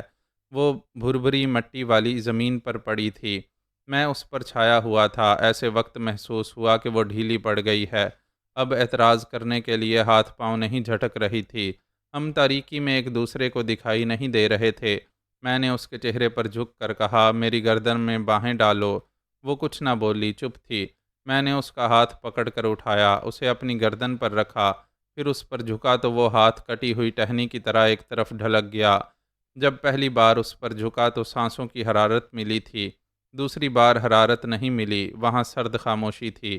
پھر میں چونک گیا۔ میں نے اپنے سینے کا بوجھ اس کے سینے پر ڈال رکھا تھا، وہاں اب دھڑکنیں محسوس نہیں ہو رہی تھیں، دل خاموش تھا۔ میں فوراً ہی الگ ہو کر بیٹھ گیا، جیب سے موبائل فون نکال کر اس کی ننھی سی ٹارچ روشن کی تو اس کا چہرہ نظر آیا۔ اس حسین مکھڑے پر موت کی خاموشی تھی، اس کے دیدے پھیل گئے تھے۔ میرے دماغ کو ایک جھٹکا سا لگا، یہ کیا ہو گیا؟ میں نے اس کی نبض ٹٹولی، سینے سے کان لگا کر دل ہی دل میں کہا، دھڑکنوں اتنا کہہ دو میں نے کچھ نہیں کیا ہے، تم آپ ہی خاموش ہو گئی ہو۔ میں نے ٹارچ بجھا دی، وہ تصور میں روشن ہو گئی۔ میرے سامنے چاروں شانے چت پڑی ہوئی تھی، اس کی لاش کہہ رہی تھی، میں بہت حسین ہوں، بھرپور جوان ہوں، آؤ مجھے لوٹ لو۔ ایک جوان چیختا ہوا بدن مردہ ہو جائے تو ہماری ہوس کیوں مردہ ہو جاتی ہے؟ میں زندہ تھا، میری ہوس کو بھی زندہ رہنا چاہیے تھا، لیکن اب ضمیر بیدار ہو کر چیخ رہا تھا، اگر تم عزت اور مان مرتبہ دینے والے تھے تو ذرا صبر کر لیتے، کسی انسانی آبادی میں جا کر اس سے نکاح پڑھا لیتے۔ وہ بار بار کہہ رہی تھی کہ نکاح سے پہلے ہاتھ نہ لگاؤ، لیکن تمہاری نظر میں نکاح والی اور نائٹ کلب والی برابر ہو گئی ہے۔ تم یہ ماننے والے نہیں تھے کہ ہماری دنیا میں ابھی حیا والیاں ہیں۔ یہ محض محاورہ نہیں ہے، حقیقت ہے کہ شرم والیاں سچ مچ شرم سے مر جاتی ہیں۔ میں اس سے دور ہو کر پیچھے ہٹ کر جیپ سے ٹکرا گیا، یہ تسلیم کرنا نہیں چاہتا تھا کہ وہ میری وجہ سے مر گئی ہے یا میں نے اسے مار ڈالا ہے۔ میں اس یتیم لڑکی کو کیوں ساتھ لایا تھا؟ میں شہزور اور دلیر تھا، جان کی بازی لگا کر خطرات سے کھیل کر میں نے 220 مسافروں کی جانیں بچائی تھیں، اور ان میں سے ایک بے سہارا لڑکی کو ویرانے میں لا کر مار ڈالا تھا۔ نہیں، میں یک بارگی چیخنے لگا، نہیں، میں نے نہیں مارا، ہاں ہاں میں نے ایک معصوم کو مار ڈالا ہے۔ میں انکار کر رہا تھا، لیکن ضمیر کی مار پڑ رہی تھی، اقرار بھی کر رہا تھا۔ کسی کے سامنے اپنی غلطیوں کا اعتراف کرتے ہوئے شرم آتی ہے۔ وہاں دور تک کوئی نہیں تھا، حتیٰ کہ تاریکی میں خود کو بھی نہیں دیکھ رہا تھا۔ اپنے آپ سے چھپ کر غلطیوں کا اعتراف کرنے لگا۔ ہاں، میں ہوس پوری کرنے کے لیے اس معصوم کو جہاز سے باہر لایا تھا۔ میں شیطان ہوں۔ ندا کی ایمان افروز باتیں میری سمجھ میں نہیں آئی تھیں۔ میں اسے بھی ہوس کا نشانہ بنانا چاہتا تھا۔ اگر وہ مجھے چھوڑ کر نہ جاتی تو دوسرے دن اپنی بھوک مٹانے کے لیے اسے بھی مار ڈالتا۔ مجھے کیا ہو گیا تھا؟ اس وقت یہ باتیں سمجھ میں کیوں نہیں آئیں؟ اس لیے کہ نئی جوانی دیوانی ہو گئی تھی۔ اب دیوانگی کہاں گئی؟ میرے قریب ایک انچھوئی جوان لڑکی پڑی ہے۔ یہ واپس آنے والی جوانی کیوں نہیں مچل رہی ہے؟ جو جوانی انعام میں ملی تھی، کیا وہ جھاگ کی طرح بیٹھ گئی ہے؟ کیا پھر سے بڑھاپا مسلط ہو گیا ہے؟ خدا انعام دیتا ہے تو عذاب بھی دیتا ہے۔ یا اللہ، توبہ توبہ! میں ٹارچ روشن کر کے اس کے قدموں کے پاس گھٹنوں کے بل جھک گیا۔ توبہ توبہ! یا میرے اللہ! کیا توبہ کرنے سے میری غلطی سدھر جائے گی؟ اسے زندگی واپس مل جائے گی؟ اور کیا خدا مجھے معاف کر دے گا؟ یہ میری بیٹی، پوتی اور نواسی کے برابر تھی۔ یہ ہوس کا غلام کس منہ سے کہے کہ میری بچی مجھے معاف کر دے؟ میں نے ٹارچ بجھا دی۔ اس کی طرف دیکھتے ہوئے شرم آ رہی تھی۔ میں نے شرم سے جھجکتے ہوئے اس کے پاؤں پکڑ لیے، پھر اسی لمحے میں ایک دم سے پیچھے ہٹ گیا۔ اس نے ایک بار نہیں بار بار کہا تھا کہ اسے ہاتھ نہ لگاؤں۔ بے شک وہ ایسی پارسا، ایسی شرم والی تھی کہ مجھ جیسا گنہگار اس کی لاش کو چھو بھی نہیں سکتا تھا۔ مجھے اس سے دور رہنا تھا۔ میں کیا کروں؟ قبر کھود کر اسے دفن کرنا ہوگا، ہاتھ لگانا ہی ہوگا۔ یوں ہی چھوڑ کر جاؤں گا تو جانور اسے نوچ کر کھا جائیں گے۔ زندگی میں تو ایک انسان نے اسے نوچ ہی ڈالا تھا۔ میں پیچھے ہٹ کر جیپ سے لگ کر سوچنے لگا کہ قبر کیسے کھودوں۔ کدال اور بیلچہ نہیں ہے۔ میں نے پشت پر بندھی ہوئی کٹ کو کھول کر دیکھا۔ اس میں شاٹ گن کے کارتوس اور ریوالور کی گولیاں تھیں۔ ایک لمبا سا چاقو بھی تھا اور مقامی کرنسی بھی تھی۔ کیا چاقو سے قبر کھودی جا سکے گی؟ میں نے چونک کر دور پکی سڑک کی سمت دیکھا۔ 3 گاڑیوں کے ہیڈ لائٹس دکھائی دیں۔ وہ ایک دوسرے کے پیچھے دھیمی رفتار سے چل رہی تھیں۔ رفتار اس لیے دھیمی تھی کہ دشمن دائیں بائیں ٹارچ کی روشنی میں مجھے ڈھونڈتے ہوئے آ رہے تھے۔ پھر وہ اس کچے راستے کے قریب رک گئے۔ وہاں میری جیپ کے پہیوں کے نشانات تھے۔ وہ گاڑی سے اتر کر نشانات کو دیکھ رہے تھے، کچھ بول رہے تھے، پھر دور تک ٹارچ کی روشنی پھینک کر یقین کر رہے تھے کہ میں اس راستے پر مڑ کر آگے کہیں گیا ہوں۔ ٹارچ کی روشنیاں گھنی جھاڑیوں کے قریب پہنچ رہی تھیں۔ میں دکھائی نہیں دے رہا تھا، لیکن وہ ابھی ادھر سے گزرتے وقت مجھے دیکھ سکتے تھے۔ میں وہاں ٹھہر نہیں سکتا تھا۔ لاش کو چھپانے کا وقت بھی نہیں تھا۔ وہ سب اپنی گاڑیوں میں جا کر بیٹھ رہے تھے، ادھر آنے ہی والے تھے۔ میں نے فوراً ہی جیپ میں بیٹھ کر اسے سٹارٹ کیا۔ گہری تاریکی میں راستہ دیکھے بغیر آگے نہیں جا سکتا تھا۔ میں نے جیسے ہی ہیڈ لائٹس روشن کیں، وہ چیخنے لگے، اپنی گاڑیاں کچے راستے پر موڑنے لگے۔ میں جیپ کی رفتار بڑھاتا ہوا کچے راستے پر جانے لگا۔ وہ مجھ سے 200 گز پیچھے تھے۔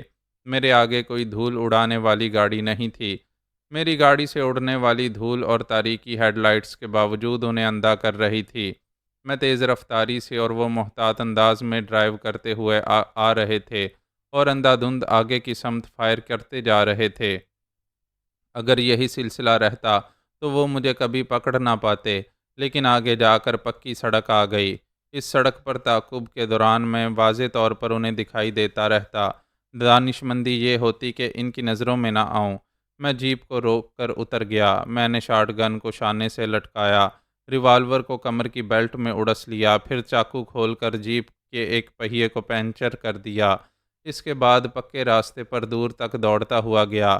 ایک جگہ رک کر دیکھا، وہ 3 گاڑیاں میری جیپ کے پاس پہنچنے والی تھیں۔ میں ان کی طرف واپس مڑ کر تاریکی میں چھپتا ہوا، ٹھوکریں کھاتا ہوا ان 3 گاڑیوں کے پیچھے پہنچ گیا۔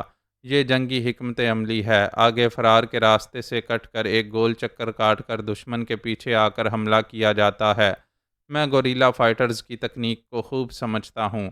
وہ سب میری جیپ کے پاس آ کر ناکارہ پہیوں کو دیکھ رہے تھے، دور تک نظریں دوڑاتے ہوئے اپنی زبان میں کچھ کہہ رہے تھے۔ پھر ان میں سے کچھ دوڑتے ہوئے دائیں بائیں گئے، کچھ پکی سڑک کے اس پار چلے گئے۔ وہ کبھی سوچ بھی نہیں سکتے تھے کہ میں فرار ہونے والا ان کے قریب ہی ان کے پیچھے آ جاؤں گا۔ پیچھے 3 گاڑیاں تھیں۔ ان گاڑیوں کے پاس صرف ایک شخص گن لیے کھڑا تھا۔ میں نے چاقو کو دانتوں میں دبایا، پھر زمین پر رینگتا ہوا اس کی طرف جانے لگا۔ وہ دونوں ہاتھوں سے گن تھامے ادھر ادھر گھوم رہا تھا۔ پھر میری آہٹ سنتے ہی چونک گیا۔ میں نے اسی لمحے اس پر چھلانگ لگائی۔ اس پر اس طرح آیا کہ وہ سنبھل نہ سکا۔ ہاتھ سے گن چھوٹ گئی۔ پھر اس سے پہلے کہ وہ آواز نکال کر اپنے ساتھیوں کو خبردار کرتا، میں نے چاقو اس کے سینے میں اتار دیا۔ گوریلا فائٹر تنہا ہو اور مقابلے میں درجنوں دشمن ہو تو وہ ایسے ہی مکاری اور چال بازی سے جنگ لڑتا ہے۔ میں نے تینوں گاڑیوں کو قریب سے دیکھا، ایک کو پسند کیا، باقی 2 گاڑیوں کے پہیوں کو ناکارہ بنا کر تیسری کو سٹارٹ کیا۔ پھر جب اس کی ہیڈ لائٹس آن ہوئیں تو دور جانے والوں نے پلٹ کر دیکھا۔ چیخ کر اپنے ساتھی سے پوچھا کہ اس نے گاڑی کیوں سٹارٹ کی ہے۔ میں گاڑی کو تیزی سے بڑھا کر پکی سڑک پر آیا، پھر ان سے دور جانے لگا۔ تب ان کی سمجھ میں آیا کہ میں انہیں الو بنا کر جا رہا ہوں۔ وہ فائرنگ کرتے ہوئے سڑک پر دوڑتے ہوئے دور تک آئے، لیکن میں ان کی فائرنگ رینج سے اور ان کی پہنچ سے بہت دور نکل گیا تھا۔ وہ اپنی 2 گاڑیوں کے پاس جا کر انہیں ناکارہ پا کر جھنجھلا گئے ہوں گے۔ میں نے ڈرائیو کرتے ہوئے بہت آگے جا کر سوچا کہ وہ کون لوگ تھے۔ موٹو ماٹوسی اور دوسرے تمام باغی سیاہ فام تھے، اور وہ جو ابھی میرا پیچھا کرنے والی 3 گاڑیوں میں آئے تھے وہ سفید چمڑی والے تھے۔ بعد میں پتہ چلا کہ وہ بنغازی سے آنے والے میسونی تنظیم کے جنگجو تھے۔ میں نے تیز رفتاری سے آگے جاتے جاتے اچانک گاڑی روک دی۔ مجھے ضمیر کی مار پڑی۔ میں نے کہا، آہ! میں اس معصوم لڑکی کو چھوڑ آیا ہوں۔ وہاں تاریکی میں وہ بے گورو کفن پڑی ہوگی۔ کیا وہ اس طرح مر جانے کے لیے پیدا ہوئی تھی؟ میں کیا کروں؟ میری مردانگی اور انسانیت چیخ رہی تھی۔ جاؤ اپنے گناہوں کی تلافی کرو، اسے کفن پہناؤ اور قبر میں چھپا کر آؤ۔ میں نے ہیڈ لائٹس کی روشنی میں دور جانے والی سڑک کو دیکھا۔ میں دور چلا جاتا تو میرا جاگنے والا ضمیر مجھے زندہ نہ رہنے دیتا۔ میں نے گاڑی واپس موڑ لی۔ وہاں سے مایوس ہو کر جانے والے دشمن بھی واپس آ سکتے تھے، پھر ایک بار ٹکراؤ ہو سکتا تھا۔ ہم انسان ہیں، بہت ہی عجیب ہیں۔ گمراہ ہوتے ہیں تو ایک معصوم کی جان لے لیتے ہیں، اور راہ راست پر آتے ہیں تو ایک بے گورو کفن کی خاطر اپنی جان پر کھیل جاتے ہیں۔ میں سوچتا ہوا دھیمی رفتار سے ڈرائیو کرتا ہوا اس کچے راستے پر آیا۔ میں نے ہیڈ لائٹس بجھا دی تھیں۔ آسمان پر چاند نکل آیا تھا۔ مدھم سی چاندنی میں کچھ دور تک راستہ دکھائی دے رہا تھا۔ وہاں دائیں بائیں آگے پیچھے کوئی نہیں تھا۔ میری جیپ وہاں کھڑی ہوئی تھی۔ وہ اپنی گاڑیوں کے پہیے بدل کر وہاں سے چلے گئے تھے۔ یہ سمجھ میں نہیں آیا کہ انہوں نے میرا پیچھا کیوں نہیں کیا، کسی دوسری سمت کیوں چلے گئے۔ یہ تو طے تھا کہ وہ میرا پیچھا نہیں چھوڑیں گے، دور دور تک فون کے ذریعے رابطہ کر رہے ہوں گے اور مجھے گھیرنے کی پلاننگ کر رہے ہوں گے۔ میں ڈرائیو کرتا ہوا ان گھنی جھاڑیوں کے پاس پہنچا، پھر ہیڈ لائٹس آن کی تو ویرانہ دور تک روشن ہو گیا۔ اس روشنی میں وہ نظر نہیں آئی۔ وہ جہاں پڑی ہوئی تھی وہ جگہ خالی تھی۔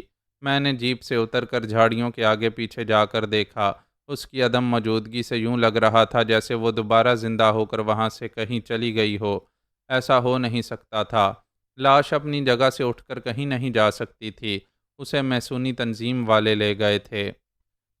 یعقوب ڈرائنگ روم میں ایک صوفے پر ٹی وی کے سامنے بیٹھا تھا۔ تمام نیوز چینلز وقفے وقفے سے میرے متعلق خبریں شائع کر رہے تھے۔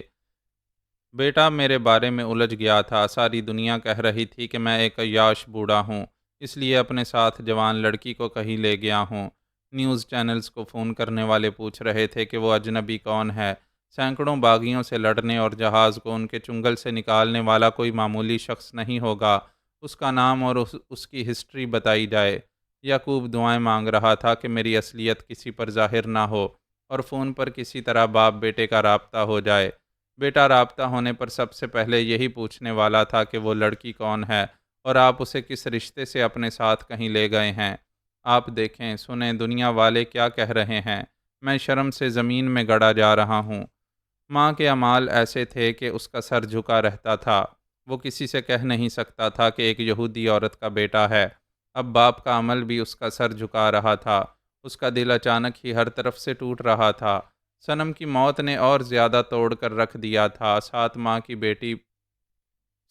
کی بچی پیٹ میں رہ کر فنا ہو گئی تھی۔ ماں ہو، باپ ہو، بیٹی ہو، بیوی ہو، ہر رشتہ ٹوٹ گیا تھا، بکھر گیا تھا، نابود ہو گیا تھا۔ پولیس افسر نے کہا تھا کہ پوسٹ مارٹم کے بعد صنم کی لاش صبح ملے گی۔ اتنی بڑی دنیا میں تنہا ہو کر وہ ڈرائنگ روم میں بیٹھا ہوا تھا۔ آدھی رات کے بعد یہ خبر سنائی گئی کہ وہ اجنبی مجاہد جس لڑکی کو ساتھ لے گیا تھا، اس کی لاش گھنی جھاڑیوں کے قریب پائی گئی ہے۔ کہا جاتا ہے بوڑھے اجنبی نے اس لڑکی سے زیادتی کی جس کے نتیجے میں اس نے جان دے دی۔ یعقوب نے مارے شرم کے دونوں ہاتھوں سے منہ کو ڈھانپ لیا۔ انکار میں سر ہلاتے ہوئے کہنے لگا، نہیں نہیں، میرے پاپا ایسی گھناؤنی حرکت نہیں کر سکتے۔ پھر اس نے سر اٹھا کر دیکھا، اسکرین پر اس لڑکی کی لاش دکھائی جا رہی تھی۔ میسونی تنظیم کا سربراہ کہہ رہا تھا، ہم نے اچھی طرح پہچان لیا ہے، وہ بدنام زمانہ مجرم 3S شہزادہ سلمان سعدی ہے۔ آف مین کہہ رہا تھا، 3S ایک جنسی جنونی پاگل شخص ہے۔ اس کا ثبوت دنیا والوں کے سامنے یہ معصوم لڑکی ہے جو عمر میں اس کی پوتی یا نواسی کے برابر ہے۔ یعقوب غصے سے اٹھ کر پاؤں پٹکتا ہوا ادھر سے ادھر جا رہا تھا اور آ رہا تھا۔ آف مین کہہ رہا تھا، وہ 3S ایک جھاڑی کے پیچھے اس لڑکی کے ساتھ منہ کالا کر رہا تھا۔ ہماری تنظیم کے رضاکاروں نے اسے گھیر لیا، لیکن وہ بہت ہی خطرناک فائٹر ہے، ہمارے آدمیوں کے نرغے سے نکل گیا۔ یعقوب نے غصے سے چیختے ہوئے ٹی وی کو اٹھا کر فرش پر دے مارا۔ نہیں نہیں، آپ میرے پاپا نہیں ہیں، میں آپ کا بیٹا نہیں ہوں۔ اس نے سینٹر ٹیبل کو اٹھا کر فش ایکویریم پر پھینکا تو وہ شیشے کا گھر ایک چھناکے سے ٹوٹ کر بکھر گیا۔ پانی دور تک فرش پر پھیل گیا۔ چھوٹی بڑی مچھلیاں فرش پر آ کر پانی کے بغیر تڑپنے لگیں۔ وہ ماں باپ کے بغیر تڑپ رہا تھا۔ اب تو جو ماں باپ تھے وہ اس کے لیے مر گئے تھے، جو زندہ تھے ان کے تصور سے ہی شرم آ رہی تھی۔ وہ ان کی اولاد ہونے سے انکار کر رہا تھا۔ فون کی ٹون چیخنے لگی۔ اس نے غصے سے فون کی طرف دیکھا۔ اس فون کو بھی دیوار پر مار کر اس کے ٹکڑے ٹکڑے کر دینا چاہتا تھا، لیکن اسے انتظار تھا، بیوی کو قتل کر دینے والی ماں کا انتظار تھا۔ جانثاروں نے کہا تھا اسے فرار نہیں ہونے دیں گے، کہیں نہ کہیں سے ڈھونڈ نکالیں گے۔ اس نے فون کو صوفے پر سے اٹھا کر ایک بٹن دبا کر کان سے لگایا۔ ہیلو، ایک جانثار نے کہا۔ یعقوب بابا، وہ چیخ کر بولا، مجھے عزت سے یعقوب بابا نہ کہو، میں ایک کم ظرف اور گنہگار باپ کا بیٹا نہیں ہوں۔ جانثار نے کہا، آخر آپ کو معلوم ہو گیا کہ ہم نے آپ کے پاپا کا ساتھ کیوں چھوڑا ہے، اسی لیے آج ان کی ولدیت سے انکار کر رہے ہیں۔ مجھ سے کچھ نہ بولو، بس اتنا بتا دو کہ ماما کو ڈھونڈ کر لا رہے ہو یا نہیں۔ ہم انہیں لا رہے ہیں، آدھے گھنٹے میں پہنچنے والے ہیں۔ وہ ایک دم سے تن گیا، ایک مٹھی یوں بینچ لی جیسے محالہ کی گردن گرفت میں آ گئی ہو۔ پھر اس نے دانت پیستے ہوئے کہا، میں انتظار کر رہا ہوں۔ رابطہ ختم ہو گیا۔ وہ فون بند کر کے خلا میں تکنے لگا۔ اس کے سامنے کبھی ماں جھلک رہی تھی، کبھی باپ مسکرا رہا تھا۔ وہ آہستہ آہستہ چلتا ہوا ڈرائنگ روم سے نکل کر بیڈ روم میں آیا۔ وہاں الماری کھولی، پھر ایک دراز کو کھولا۔ وہاں ایک ریوالور رکھا ہوا تھا۔ اس نے اسے اٹھا کر دیکھا۔ وہ پوری طرح لوڈ تھا۔ اگر بھرا ہوا نہ ہوتا تب بھی ایک ہی گولی کافی تھی۔ اس نے دراز اور الماری کو بند کر دیا، سر گھما کر بیڈ کی طرف دیکھا۔ وہ بستر صنم کے وجود سے آباد رہتا تھا، اب ہمیشہ کے لیے اجڑ گیا تھا۔ وہ ہوس کا بستر نہیں تھا جو کسی دوسری سے آباد ہو جاتا۔ اب وہاں کوئی نہیں آئے گی۔ وہ سر جھکا کر ہارے ہوئے جواری کی طرح ڈرائنگ روم میں آیا، پھر ایک صوفے پر نڈھال سا ہو کر گر پڑا۔ جوان تھکتے نہیں ہیں، گرتے نہیں ہیں، اسے ماں نے تھکا مارا تھا۔ وہ صوفے پر گرا تو کیا گرا، اسے تو باپ نے دنیا کی نظروں سے گرا دیا تھا۔ فون نے پھر متوجہ کیا۔ اس نے بٹن دبا کر اسے کان سے لگایا، پھر مردہ لہجے میں کہا، ہیلو، کون؟ میں تمہاری پھوپھی رائنا بول رہی ہوں۔ ابھی ایک جانثار نے فون پر بتایا ہے کہ محالہ نے صنم کا حمل ضائع کر دیا ہے، اسے مار ڈالا ہے۔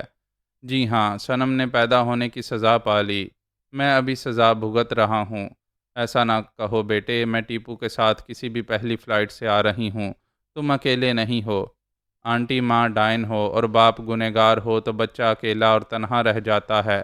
بیٹے، ہم تمہارا دکھ سمجھ رہے ہیں۔ ٹی وی کے ذریعے تمہارے پاپا کے متعلق جو کہا جا رہا ہے اسے میں نہیں مانتی۔ وہ میرے عبادت کرنے والے ایمان والے بھائی ہیں۔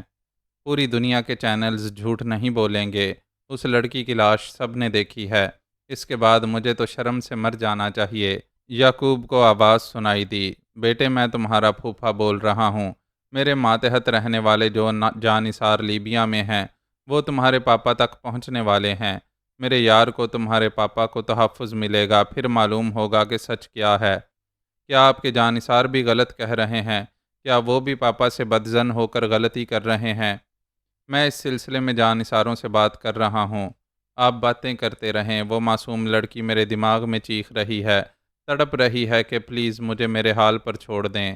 اس نے فون بند کر دیا۔ تھوڑی دیر بعد ایان نے مخاطب کیا، ہیلو یعقوب، موجودہ حالات میں حوصلہ رکھو۔ کیا تم بھول گئے کہ میرا یہودی باپ راڈ مین کیسا خبیث تھا؟ اس نے مجھ جیسے اکلوتے بیٹے کی جان لینے کی کوشش کی تھی۔ باپ شیطان ہو تو بیٹے کا سر جھک جاتا ہے، مگر دیکھو حوصلے سے جی رہا ہوں۔ جب تک زندہ رہوں گا اس شیطان کا بیٹا کہلاتا رہوں گا۔ ذرا سوچو کہ میں کیسی سزا پا رہا ہوں، مگر جی رہا ہوں۔ ایان، تمہارا باپ پیدائش کے پہلے دن سے یہودی ذہنیت لے کر آیا تھا۔ میرا باپ تو بہت ہی دیندار اور فرشتہ صفت انسان کہلاتا تھا۔ اس نے کسی معصوم اور بے گناہ کو پہلے کبھی نقصان نہیں پہنچایا، اور آج دیکھو کتنے شرمناک طریقے سے ایک معصوم لڑکی کو موت کے گھاٹ اتارا ہے۔ یعقوب نے ذرا ٹھہر کر گہری سانس لے کر کہا، تمہارا باپ لاکھ یہودی اور شیطان سہی، دنیا والوں نے اس کے متعلق کبھی ایسی شرمناک بات نہیں کی۔ میرا باپ تو اس یہودی سے بھی بدتر ہو گیا ہے۔ میں اس وقت ذلت کی پستیوں سے بول رہا ہوں، اور یہ میری آخری آواز ہے۔ اس نے فون کو آف کر دیا تاکہ پھر کوئی کال نہ آئے۔ اسے ڈور بیل کی آواز سنائی دی۔ اس نے دروازے کے پاس آ کر اسے کھولا۔ باہر 4 جانثار تھے۔ ان میں سے ایک نے محالہ کو کاندھے پر لاد رکھا تھا۔ اس کے دونوں ہاتھ پشت کی طرف بندھے ہوئے تھے، منہ پر ٹیپ چپکا ہوا تھا۔ وہ اسے اندر لے آئے، ایک صوفے پر ڈال کر منہ سے ٹیپ ہٹا دیا، دونوں ہاتھ کھول دیے، پھر کچھ کہے سنے بغیر وہاں سے چلے گئے۔ یعقوب خاموش کھڑا ماں کو دیکھ رہا تھا۔ وہ صوفے پر پڑی اس سے نظریں چرا رہی تھی، پھر اٹھ کر بیٹھ گئی۔ وہ کھڑا ہوا تھا، وہ بھی اس کے سامنے کھڑی ہو گئی، دونوں ہاتھ کمر پر رکھ کر بولی، کیا کرو گے؟ بولو کیا کرو گے؟ کیا بیوی کا بدلہ لو گے؟ ماں کو مارو گے؟ وہ چپ چاپ اسے دیکھ رہا تھا۔ وہ قریب آ کر اس کے سامنے سینہ تان کر بولی، ہاں، مجھے غصہ آیا تو میں نے اس کے پیٹ پر لات ماری، ایک نہیں 2 بار ماری، وہ پھڑ پھڑا کر مر گئی۔ لو بدلہ لو، ماں کو مارو۔ یعقوب نے صدمے کی شدت سے آنکھیں بند کر لیں۔ چشمے تصور میں اپنی صنم کو پھڑ پھڑا کر دم توڑتے ہوئے دیکھ رہا تھا۔ وہ بولی، کس دل سے مجھے مارو گے؟ ماں ایک ہی ہوتی ہے، ایک ہی پیدا کرنے والی ہوتی ہے، دوسری نہیں ملے گی۔ بیویاں 10 مل جاتی ہیں، بولو مجھے گولی مارو گے؟ یعقوب نے ایک طرف رکھے ہوئے ریوالور کو دیکھا، پھر اسے اٹھا لیا۔ وہ سہم کر بولی، کیا ماں کو مارو گے؟ میں نے تمہیں دودھ پلایا ہے۔ وہ ریوالور کو اس کی طرف بڑھاتے ہوئے بولا، یہ لو، اسے پکڑو اور مجھے بھی مار ڈالو۔ وہ گھور کر بولی، کیا میں پاگل ہوں کہ اپنے پیٹ کی اولاد کو ہلاک کروں گی؟ جسے تم نے ہلاک کیا وہ بھی کسی کے پیٹ کی اولاد تھی۔ ہوگی میری بلا سے، اچھا ہوا بلا ٹل گئی، میں تمہارے لیے دوسری لاؤں گی۔ یعقوب نے گھٹنے ٹیک دیے، تم ٹھیک کہتی ہو، صرف اپنے پیٹ کی اولاد سے محبت ہوتی ہے۔ وہ اس کے پیٹ کو چوم کر بولا، ماما میں یہاں رہتا تھا نا؟ ہاں میرے بچے، تم یہاں مہینوں رہے تھے۔ وہ ذرا اٹھ کر اس کے سینے پر سر رکھ کر بولا، ماما میں یہاں سے دودھ پیتا تھا نا؟ ہاں میرے لال، میں نے پورے 2 برس تک تمہیں دودھ پلایا ہے۔ ماما، وہ ذرا ٹھہر کر بولا، دودھ پانی ہو گیا، اور دودھ میں پانی ملانے والی کو زندہ نہیں رہنا چاہیے۔ اس نے ماں کو سینے سے لگا لیا، ریوالور کی نال اس کی پشت سے لگا دی۔ پھر کہا، میں بیٹا ہوں، آپ کو تڑپتے اور دم توڑتے ہوئے نہیں دیکھ سکوں گا۔ اگر زندہ رہ گیا تو گنہگار باپ کا منہ دیکھنا نہیں چاہوں گا۔ آؤ ماما ہم چلیں۔ اس نے ٹریگر دبا دیا۔ محلہ کے حلق سے ایک راہ نکلی۔ اس کے دیدے پھیل گئے۔ اس کی پشت اور سینے سے گزر کر بیٹے کے سینے میں گولی گھس گئی تھی۔ پھر جب تک بیٹے کے ہاتھ میں سکت رہی گولیاں چلتی رہیں اور ماں بیٹے کے جسموں سے بیک وقت آر پار ہوتی رہیں۔ پھر وہ دونوں فرش پر ڈھیر ہو گئے۔ میں بے خبر تھا، یہ نہیں جانتا تھا کہ مجھے اپنے اعمال کی سزا مل رہی ہے۔ بیٹا اپنے باپ کے گناہوں کا بوجھ برداشت نہ کر سکا۔ اس نے مجھ سے شکایت نہیں کی، شرمندہ کرنے کے لیے میرے پاس نہیں آیا، چپ چاپ اس دنیا سے چلا گیا۔ میں نے ہیڈ لائٹس بجھا دی تھیں۔ چاندنی میں دور تک راستہ دکھائی دے رہا تھا۔ مجھے منزل کا پتہ نہیں تھا۔ یہ اندازہ تھا کہ وہ پختہ سڑک بنغازی کی سمت جا رہی ہے۔ میں اس شہر کے قریب پہنچ کر راستہ بدلنے والا تھا۔ اتنی عقل تھی، یہ سمجھ سکتا تھا کہ پولیس اور انٹیلیجنس والے میرا انتظار کر رہے ہوں گے، مجھے حراست میں لے کر یہ معلوم کرنا چاہیں گے کہ میں کون ہوں۔ تفتیش کے دوران میری اصلیت چھپی نہیں رہے گی۔ 3S کی حیثیت سے ظاہر ہو جاؤں گا تو وہ مجھے گولیوں سے چھلنی کر دیں گے۔ میں نہیں جانتا تھا کہ میری اصلیت ظاہر ہو گئی ہے۔ تھوڑی دیر پہلے گوری چمڑی والے مجھے تلاش کرتے ہوئے آئے تھے۔ انہوں نے میرا تعاقب کیا تھا۔ مجھ تک پہنچنے میں ناکام ہونے کے بعد ساجدہ کی لاش اٹھا کر لے گئے تھے۔ وہ کون تھے؟ انہوں نے ایک لڑکی کی لاش کو اہمیت کیوں دی؟ اسے اٹھا کر کہاں لے گئے ہیں؟ ایسے کئی سوالات میرے دماغ میں گونج رہے تھے اور کسی کا جواب میری سمجھ میں نہیں آ رہا تھا۔ دراصل اس معصوم لڑکی کی موت نے مجھے جھنجھوڑ ڈالا تھا۔ میرا دماغ کمزور ہو گیا تھا، اس لڑکی کو اپنے ذہن سے نکال نہیں پا رہا تھا۔ میرے اندر بار بار یہ دھمکی گونج رہی تھی کہ مجھ پر عذاب نازل ہونے والا ہے۔ اب وہ راستہ ایک دریا کے کنارے سے گزر رہا تھا۔ میں نے جیپ روک دی۔ ایک مدت کے بعد یاد آیا کہ پچھلے 2 دنوں سے ایک سجدہ بھی نہیں کیا ہے۔ نمازیں چھوڑتا چلا آ رہا ہوں۔ اگرچہ میں خدا کو بھول گیا تھا، تاہم پاک و صاف رہتا تھا۔ اس وقت خیال آیا کہ دریا سے وضو کر کے نماز ادا کرنا چاہیے، پھر سے خدا کو راضی کرنا چاہیے۔ میں نے موبائل فون پر وقت دیکھا، 4 بج گئے تھے۔ فجر کی نماز کا وقت ہونے والا تھا۔ اللہ تعالیٰ جسے چاہے عزت دیتا ہے، جسے چاہے ذلت دیتا ہے، اور میں یہ سمجھ نہیں پا رہا تھا کہ مجھے ذلت مل رہی ہے، نماز پڑھنے کی مہلت نہیں ملے گی۔ میں وضو کرنے کے لیے جیپ سے باہر نکلنا چاہتا تھا۔ اسی وقت کالنگ ٹون سنائی دی۔ وہ موٹو ماٹوسی کا فون تھا، کوئی اسے کال کر رہا ہوگا۔ میں نے سوچا کال ڈراپ کر دوں، فون آف کر دوں۔ پھر ذہن میں بات آئی کہ کال اٹینڈ کرنی چاہیے، دیکھیں کہ کون ہے اور کیا کہہ رہا ہے۔ میں نے بٹن دبا کر اسے کان سے لگایا۔ دوسری طرف سے بھاری بھرکم آواز سنائی دی۔ ہیلو، میں CIA کا ڈپٹی ڈائریکٹر بول رہا ہوں۔ ہم نے گوٹو ماٹوسی سے سمجھوتا کیا ہے، اس کے باغی رہا کیے جا رہے ہیں۔ اس کے عوض اس نے تمہارا یہ نمبر بتایا ہے۔ یہ اس کے بیٹے کا فون ہے۔ کیا تم میری باتیں سن رہے ہو؟ میں نے پوچھا، تم میرا نمبر معلوم کرنے کے لیے باغیوں کو رہا کیوں کر رہے ہو؟ کیا مجھ سے بات کرنا اتنا اہم ہے کہ وہ باغی غیر اہم ہو گئے ہیں؟ شہزادہ سلمان سعدی عرف 3S، میں تمہارا نام لے رہا ہوں۔ اب سمجھ گئے ہو نا تمہاری گرفتاری یا موت کتنی اہم ہے؟ میں نے کہا، تم مجھے غلط سمجھ رہے ہو، یہ میرا نام نہیں ہے۔ تو پھر تمہارا نام عمیر بن غازی ہے، میں سونی تنظیم کے سربراہ ہوف مین نے بتایا ہے۔ تمہاری صنم نے بیان دیا تھا کہ تم 9 بجے میونخ پہنچنے والی فلائٹ میں آ رہے ہو، اور یہ وہی جہاز ہے جس کے اندر تم نے باغیوں سے زبردست جنگ لڑی ہے، 220 مسافروں کی جانیں بچائی ہیں۔ میں پھر انکار کرنا چاہتا تھا کہ 3S نہیں ہوں، مگر یہ بھی جانتا تھا کہ وہ میری کسی بات کا یقین نہیں کرے گا۔ میں بے نقاب ہو چکا تھا۔ اس نے کہا، بہتر ہے بحث نہ کرو، خود کو قانون کے محافظوں کے حوالے کر دو۔ CIA کے جاسوس، میسونی تنظیم کے کارندے اور لیبیا کی فوج تمہارے اطراف گھیرا تنگ کر رہی ہے، تمہیں کہیں سے فرار کا راستہ نہیں ملے گا۔ میں نے فون بند کر دیا، پھر جیپ سٹارٹ کر کے آگے بڑھاتے ہوئے سوچنے لگا کہ کہاں جاؤں۔ ایسے ہی وقت اذان کی آواز سنائی دی، آؤ نماز کی طرف آؤ، آؤ اپنی بہتری کی طرف آؤ۔ میں نے تھوڑی دیر پہلے نماز پڑھنے کا ارادہ کیا تھا اور اب دشمنوں سے خوف زدہ ہو کر نماز چھوڑ کر جا رہا تھا۔ دین کے معاملات میرے ارادے اور میرا اعتماد کمزور ہو گیا تھا۔ میں نے گاڑی کو روک کر سوچا کہ کہیں قریب ہی انسانی آبادی ہے، وہیں سے اذان سنائی دے رہی ہے، مجھے وہاں جا کر نماز ادا کرنی چاہیے۔ نماز راہ نجات ہے اور مجھ گنہگار کو نجات کا راستہ ملنے والا نہیں تھا۔ رب کریم نے مجھے نماز کی سعادت سے محروم کر دیا تھا۔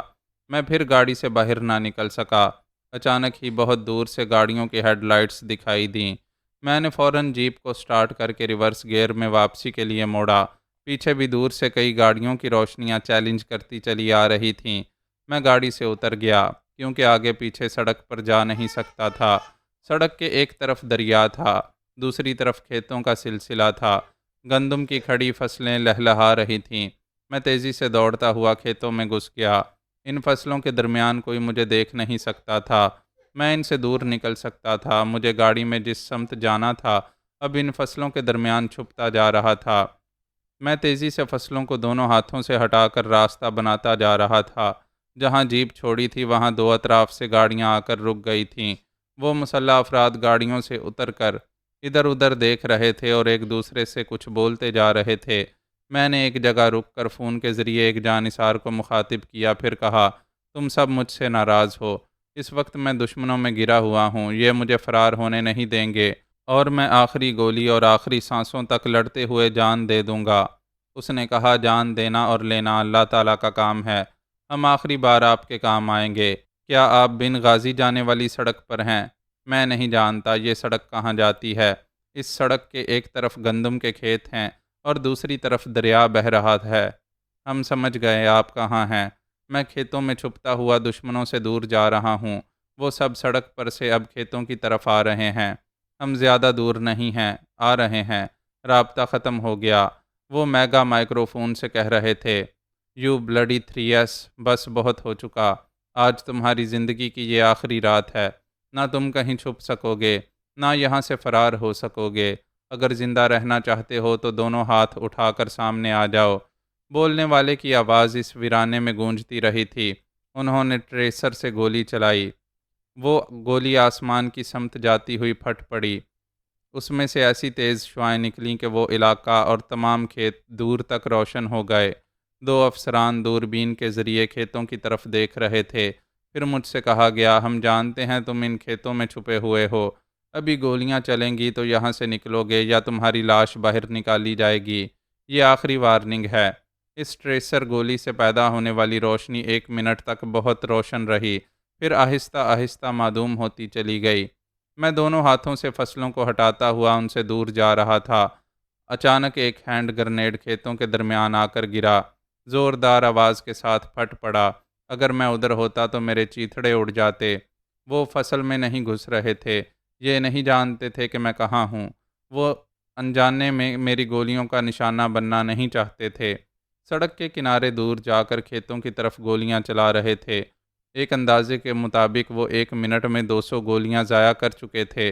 مجھے کھیتوں سے باہر نکالنے کا یہی ایک طریقہ تھا۔ وہ ٹھہر ٹھہر کر دور تک کھیتوں میں دستی بم پھینک رہے تھے۔ ایک بم مجھ سے کچھ فاصلے پر آ کر گرا۔ ایسا زوردار دل دہلا دینے والا دھماکہ تھا کہ زمین لرز گئی۔ میں اچھل کر گر پڑا، پھر رینگتا ہوا وہاں سے دور جانے لگا۔ میں جوابی فائرنگ سے گریز کر رہا تھا۔ اگر فائر کرتا تو میرے ریوالور یا شاٹ گن سے 2-4 مرتے، مگر انہیں معلوم ہو جاتا کہ میں کھیتوں میں کہاں چھپا ہوا ہوں۔ ابھی وہ اندھوں کی طرح اندازے سے حملے کر رہے تھے۔ اندازے درست بھی ہو جاتے ہیں۔ ایک بار ہینڈ گرنیڈ کے دھماکے سے بال بال بچا تھا۔ دوسری بار ایک گولی آ کر میرے بازو کے آر پار ہو گئی تھی۔ میں کراہتا ہوا بیٹھ گیا تھا۔ دشمنوں کو پتہ نہیں چلا کہ ان کی ایک گولی ٹھیک نشانے پر لگی ہے۔ پھر ایک ٹریسر گولی چلائی گئی تھی۔ وہ کھیت دور تک روشن ہو گئے تھے۔ میں کھڑی ہوئی فصل کے درمیان تھا۔ وہ مجھے دیکھ نہیں سکتے تھے۔ کبھی میں مرد میدان تھا۔ 2-4 گولیاں کھا کر زخموں سے چور ہونے کے باوجود گرتا نہیں تھا۔ مردانہ وار مقابلہ کرتا رہتا تھا۔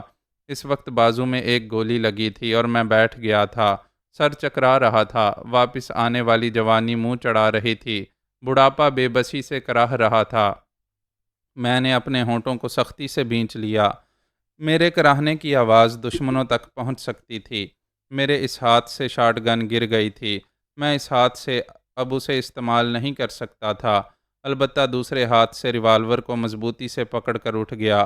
اسی وقت کان پھاڑ دینے والے دھماکے سنائی دیے، زمین لرزنے لگی۔ میں نے فصلوں کے درمیان سر اٹھا کر دیکھا، بہت دور یکے بعد دیگرے دھماکے ہو رہے تھے۔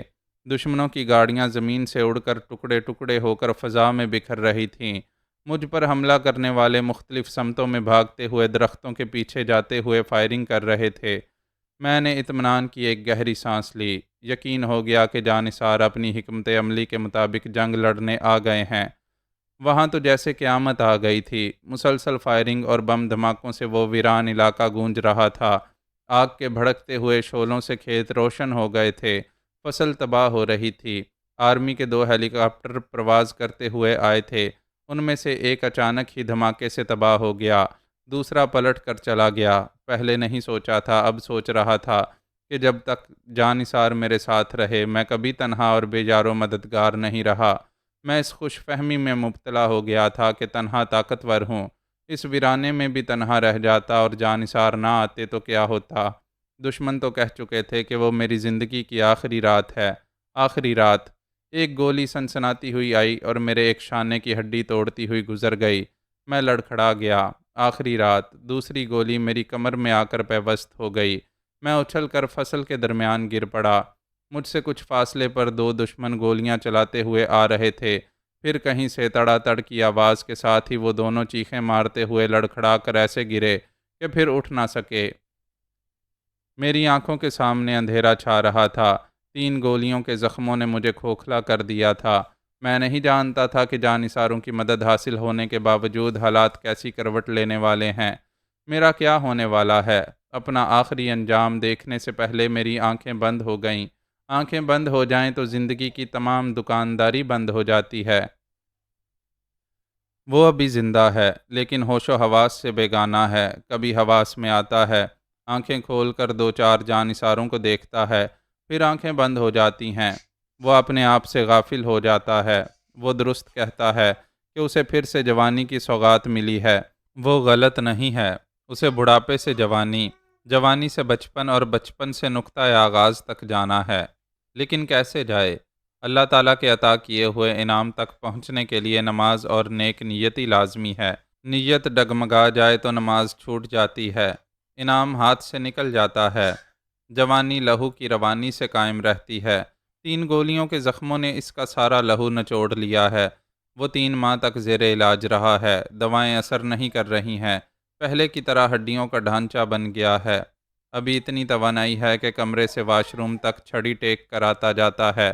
جانثاروں نے اس کے علاج کے سلسلے میں ایک ذرا کوتاہی نہیں کی ہے۔ طبیعت رفتہ رفتہ سنبھل رہی ہے۔ اب باہر آ کر لان میں ٹہلتا ہے، مگر ایک چھڑی کا سہارا لازمی ہو گیا ہے۔ اس کے بغیر چلتے چلتے ڈگمگانے لگتا ہے۔ وہ دیر تک سیدھا کھڑا نہیں رہ سکتا۔ 2 زانو ہوتا ہے تو گھٹنے کمزوری کے باعث چٹکنے لگتے ہیں، اس لیے کرسی پر بیٹھ کر نماز ادا کرتا ہے۔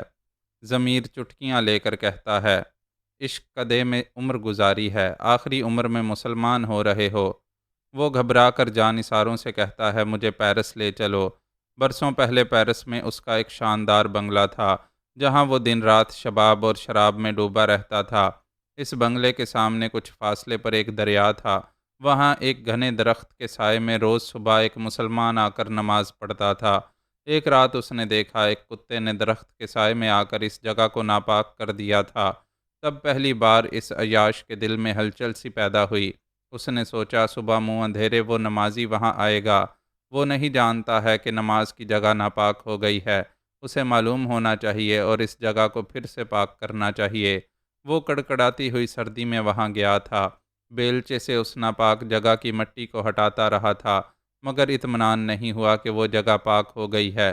اس نے سوچا صبح آ کر اس نمازی کو نماز کی جگہ بدلنے کے لیے کہے گا۔ پھر خیال آیا کہ صبح آنکھ نہ کھلی تو کیا ہوگا، اس نمازی کو وہاں کی ناپاکی سے مطلع نہیں کر سکے گا۔ تب اس نے وہاں ایک ایزی چیئر پر نیم دراز ہو کر رات گزاری۔ گرم کپڑوں میں اور کمبل میں چھپنے کے باوجود سردی میں ٹھٹھرتا رہا۔ تمام رات برف باری ہوتی رہی۔ ملازموں نے کہا تھا کہ وہ رات کو جاگتے رہیں گے اور صبح اس نمازی کو کسی دوسری جگہ نماز پڑھنے کے لیے کہیں گے۔ لیکن اس نے سوچا ملازموں نے غفلت کی اور ان کی آنکھ لگ گئی تو کیا ہوگا۔ بہرحال ایسی غضب کی سردی اور برف باری تھی کہ صبح ہوتے ہوتے اس پر برف جم گئی۔ وہ بے ہوش ہو گیا۔ جب ہوش آیا تو ایک ہسپتال میں تھا اور وہ بزرگ نمازی اس سے کہہ رہے تھے، خدا تم سے راضی ہو، توبہ کرو اور نماز پڑھو۔ اس دن کے بعد وہ گمراہی سے باز آ گیا، نمازیں اور دینی کتابیں پڑھنے لگا۔ وہ اچھے دن گزر چکے ہیں، جانثار اسے پیرس لے آئے ہیں۔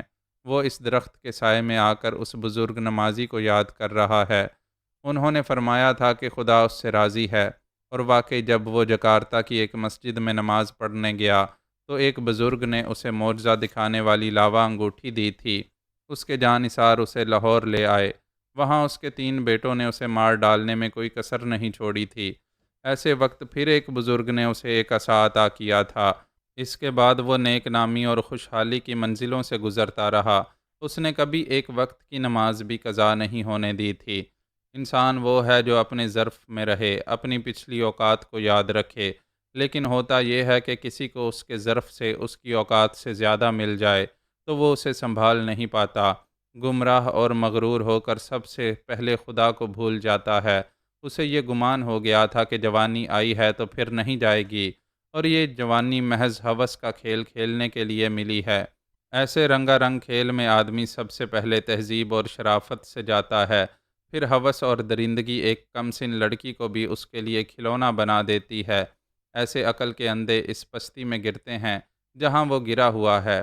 وہ اپنی ایک ایک غلطی کو اور ایک ایک گمراہی کو یاد کرتا ہوا آخری منزل تک آ گیا ہے۔ وہ غار کے دہانے پر کھڑا ہے۔ بابا سائیں کی تلاوت کرنے کی آواز باہر آ رہی ہے اور اس کے دل میں اتر رہی ہے۔ اس کا باپ غازی صلاح الدین یہیں آیا تھا، پہلی بار یہیں بابا سائیں سے اسم اعظم کا روحانی درس حاصل کیا تھا۔ بیٹا بھی اسی غار کے دہانے پر آیا ہے، اب چھڑی ٹیکتا ہوا اندر آ گیا ہے۔ تلاوت کی آواز پہلے سے زیادہ واضح ہو گئی ہے۔ وہاں کی فضا عود و عنبر سے مہک رہی ہے۔ تلاوت کے الفاظ اور ان کی ادائیگی ایک عجیب سی بے خودی طاری کر رہی ہے۔ اس وسیع و عریض چٹان پر بابا سائیں جھلک رہے ہیں۔ وہ ہیں بھی اور نہیں بھی۔ تلاوت کی سحر انگیز آواز ان کے وجود کا پتہ دے رہی ہے۔ ہاں، وہ چٹان پر بیٹھے تلاوت میں مصروف ہیں۔ وہ آنکھیں پھاڑ پھاڑ کر دیکھ رہا ہے۔ بابا سائیں کبھی دکھائی دے رہے ہیں، کبھی اوجھل ہو رہے ہیں۔ وہ ایک آیت پڑھ کر وہاں سے اٹھ گئے ہیں، چٹان سے اتر کر ایک کنارے پر آ گئے ہیں۔ انہوں نے چٹان پر ہاتھ رکھ کر کہا، اللہ، یا اللہ۔ اسم اعظم وہ ہے جس کے زبان پر آتے ہی بندہ دنیا و مافیہ سے بے نیاز و لا تعلق ہو جائے۔ اللہ کہتے ہی سامنے صرف رب ذوالجلال کا جمال ہو، دنیا کا سارا حسن و جمال بجھ جائے۔ بابا سائیں نے ایسے جذب ہو کر اسم اعظم کی ادائیگی کی کہ اس نام کی روحانی ہیبت سے غار کی زمین اور پتھریلی دیواریں لرز گئیں۔ وہ چٹان ایک طرف ذرا سی سرک گئی ہے، نیچے جانے کا راستہ کھل گیا ہے۔ وہ چھڑی ٹیکتا ہوا کھلے ہوئے راستے پر آ گیا ہے۔ نیچے جانے والے پتھریلے زینے کے ایک ایک پائیدان پر تھر تھراتے ہوئے قدم رکھتا ہوا وہاں جا رہا ہے جہاں اس کا باپ گیا تھا۔ وہ غروب ہو گیا ہے۔ اوپر چٹان سرکتی ہوئی اپنی جگہ واپس آ گئی ہے۔ جب قصہ ختم ہو جائے تو کتاب بند ہو جاتی ہے۔ مکان اپنے مکین سے خالی ہو جائے تو سارے دروازے بند ہو جاتے ہیں، اور جب حیات تمام ہو جائے تو قبر کا منہ بند ہو جاتا ہے۔ وہ تہہ خانہ بھی بند ہو گیا ہے۔ معزز ناظرین و سامعین، لائک، کمنٹس اور شیئر ضرور کریں۔ شکریہ۔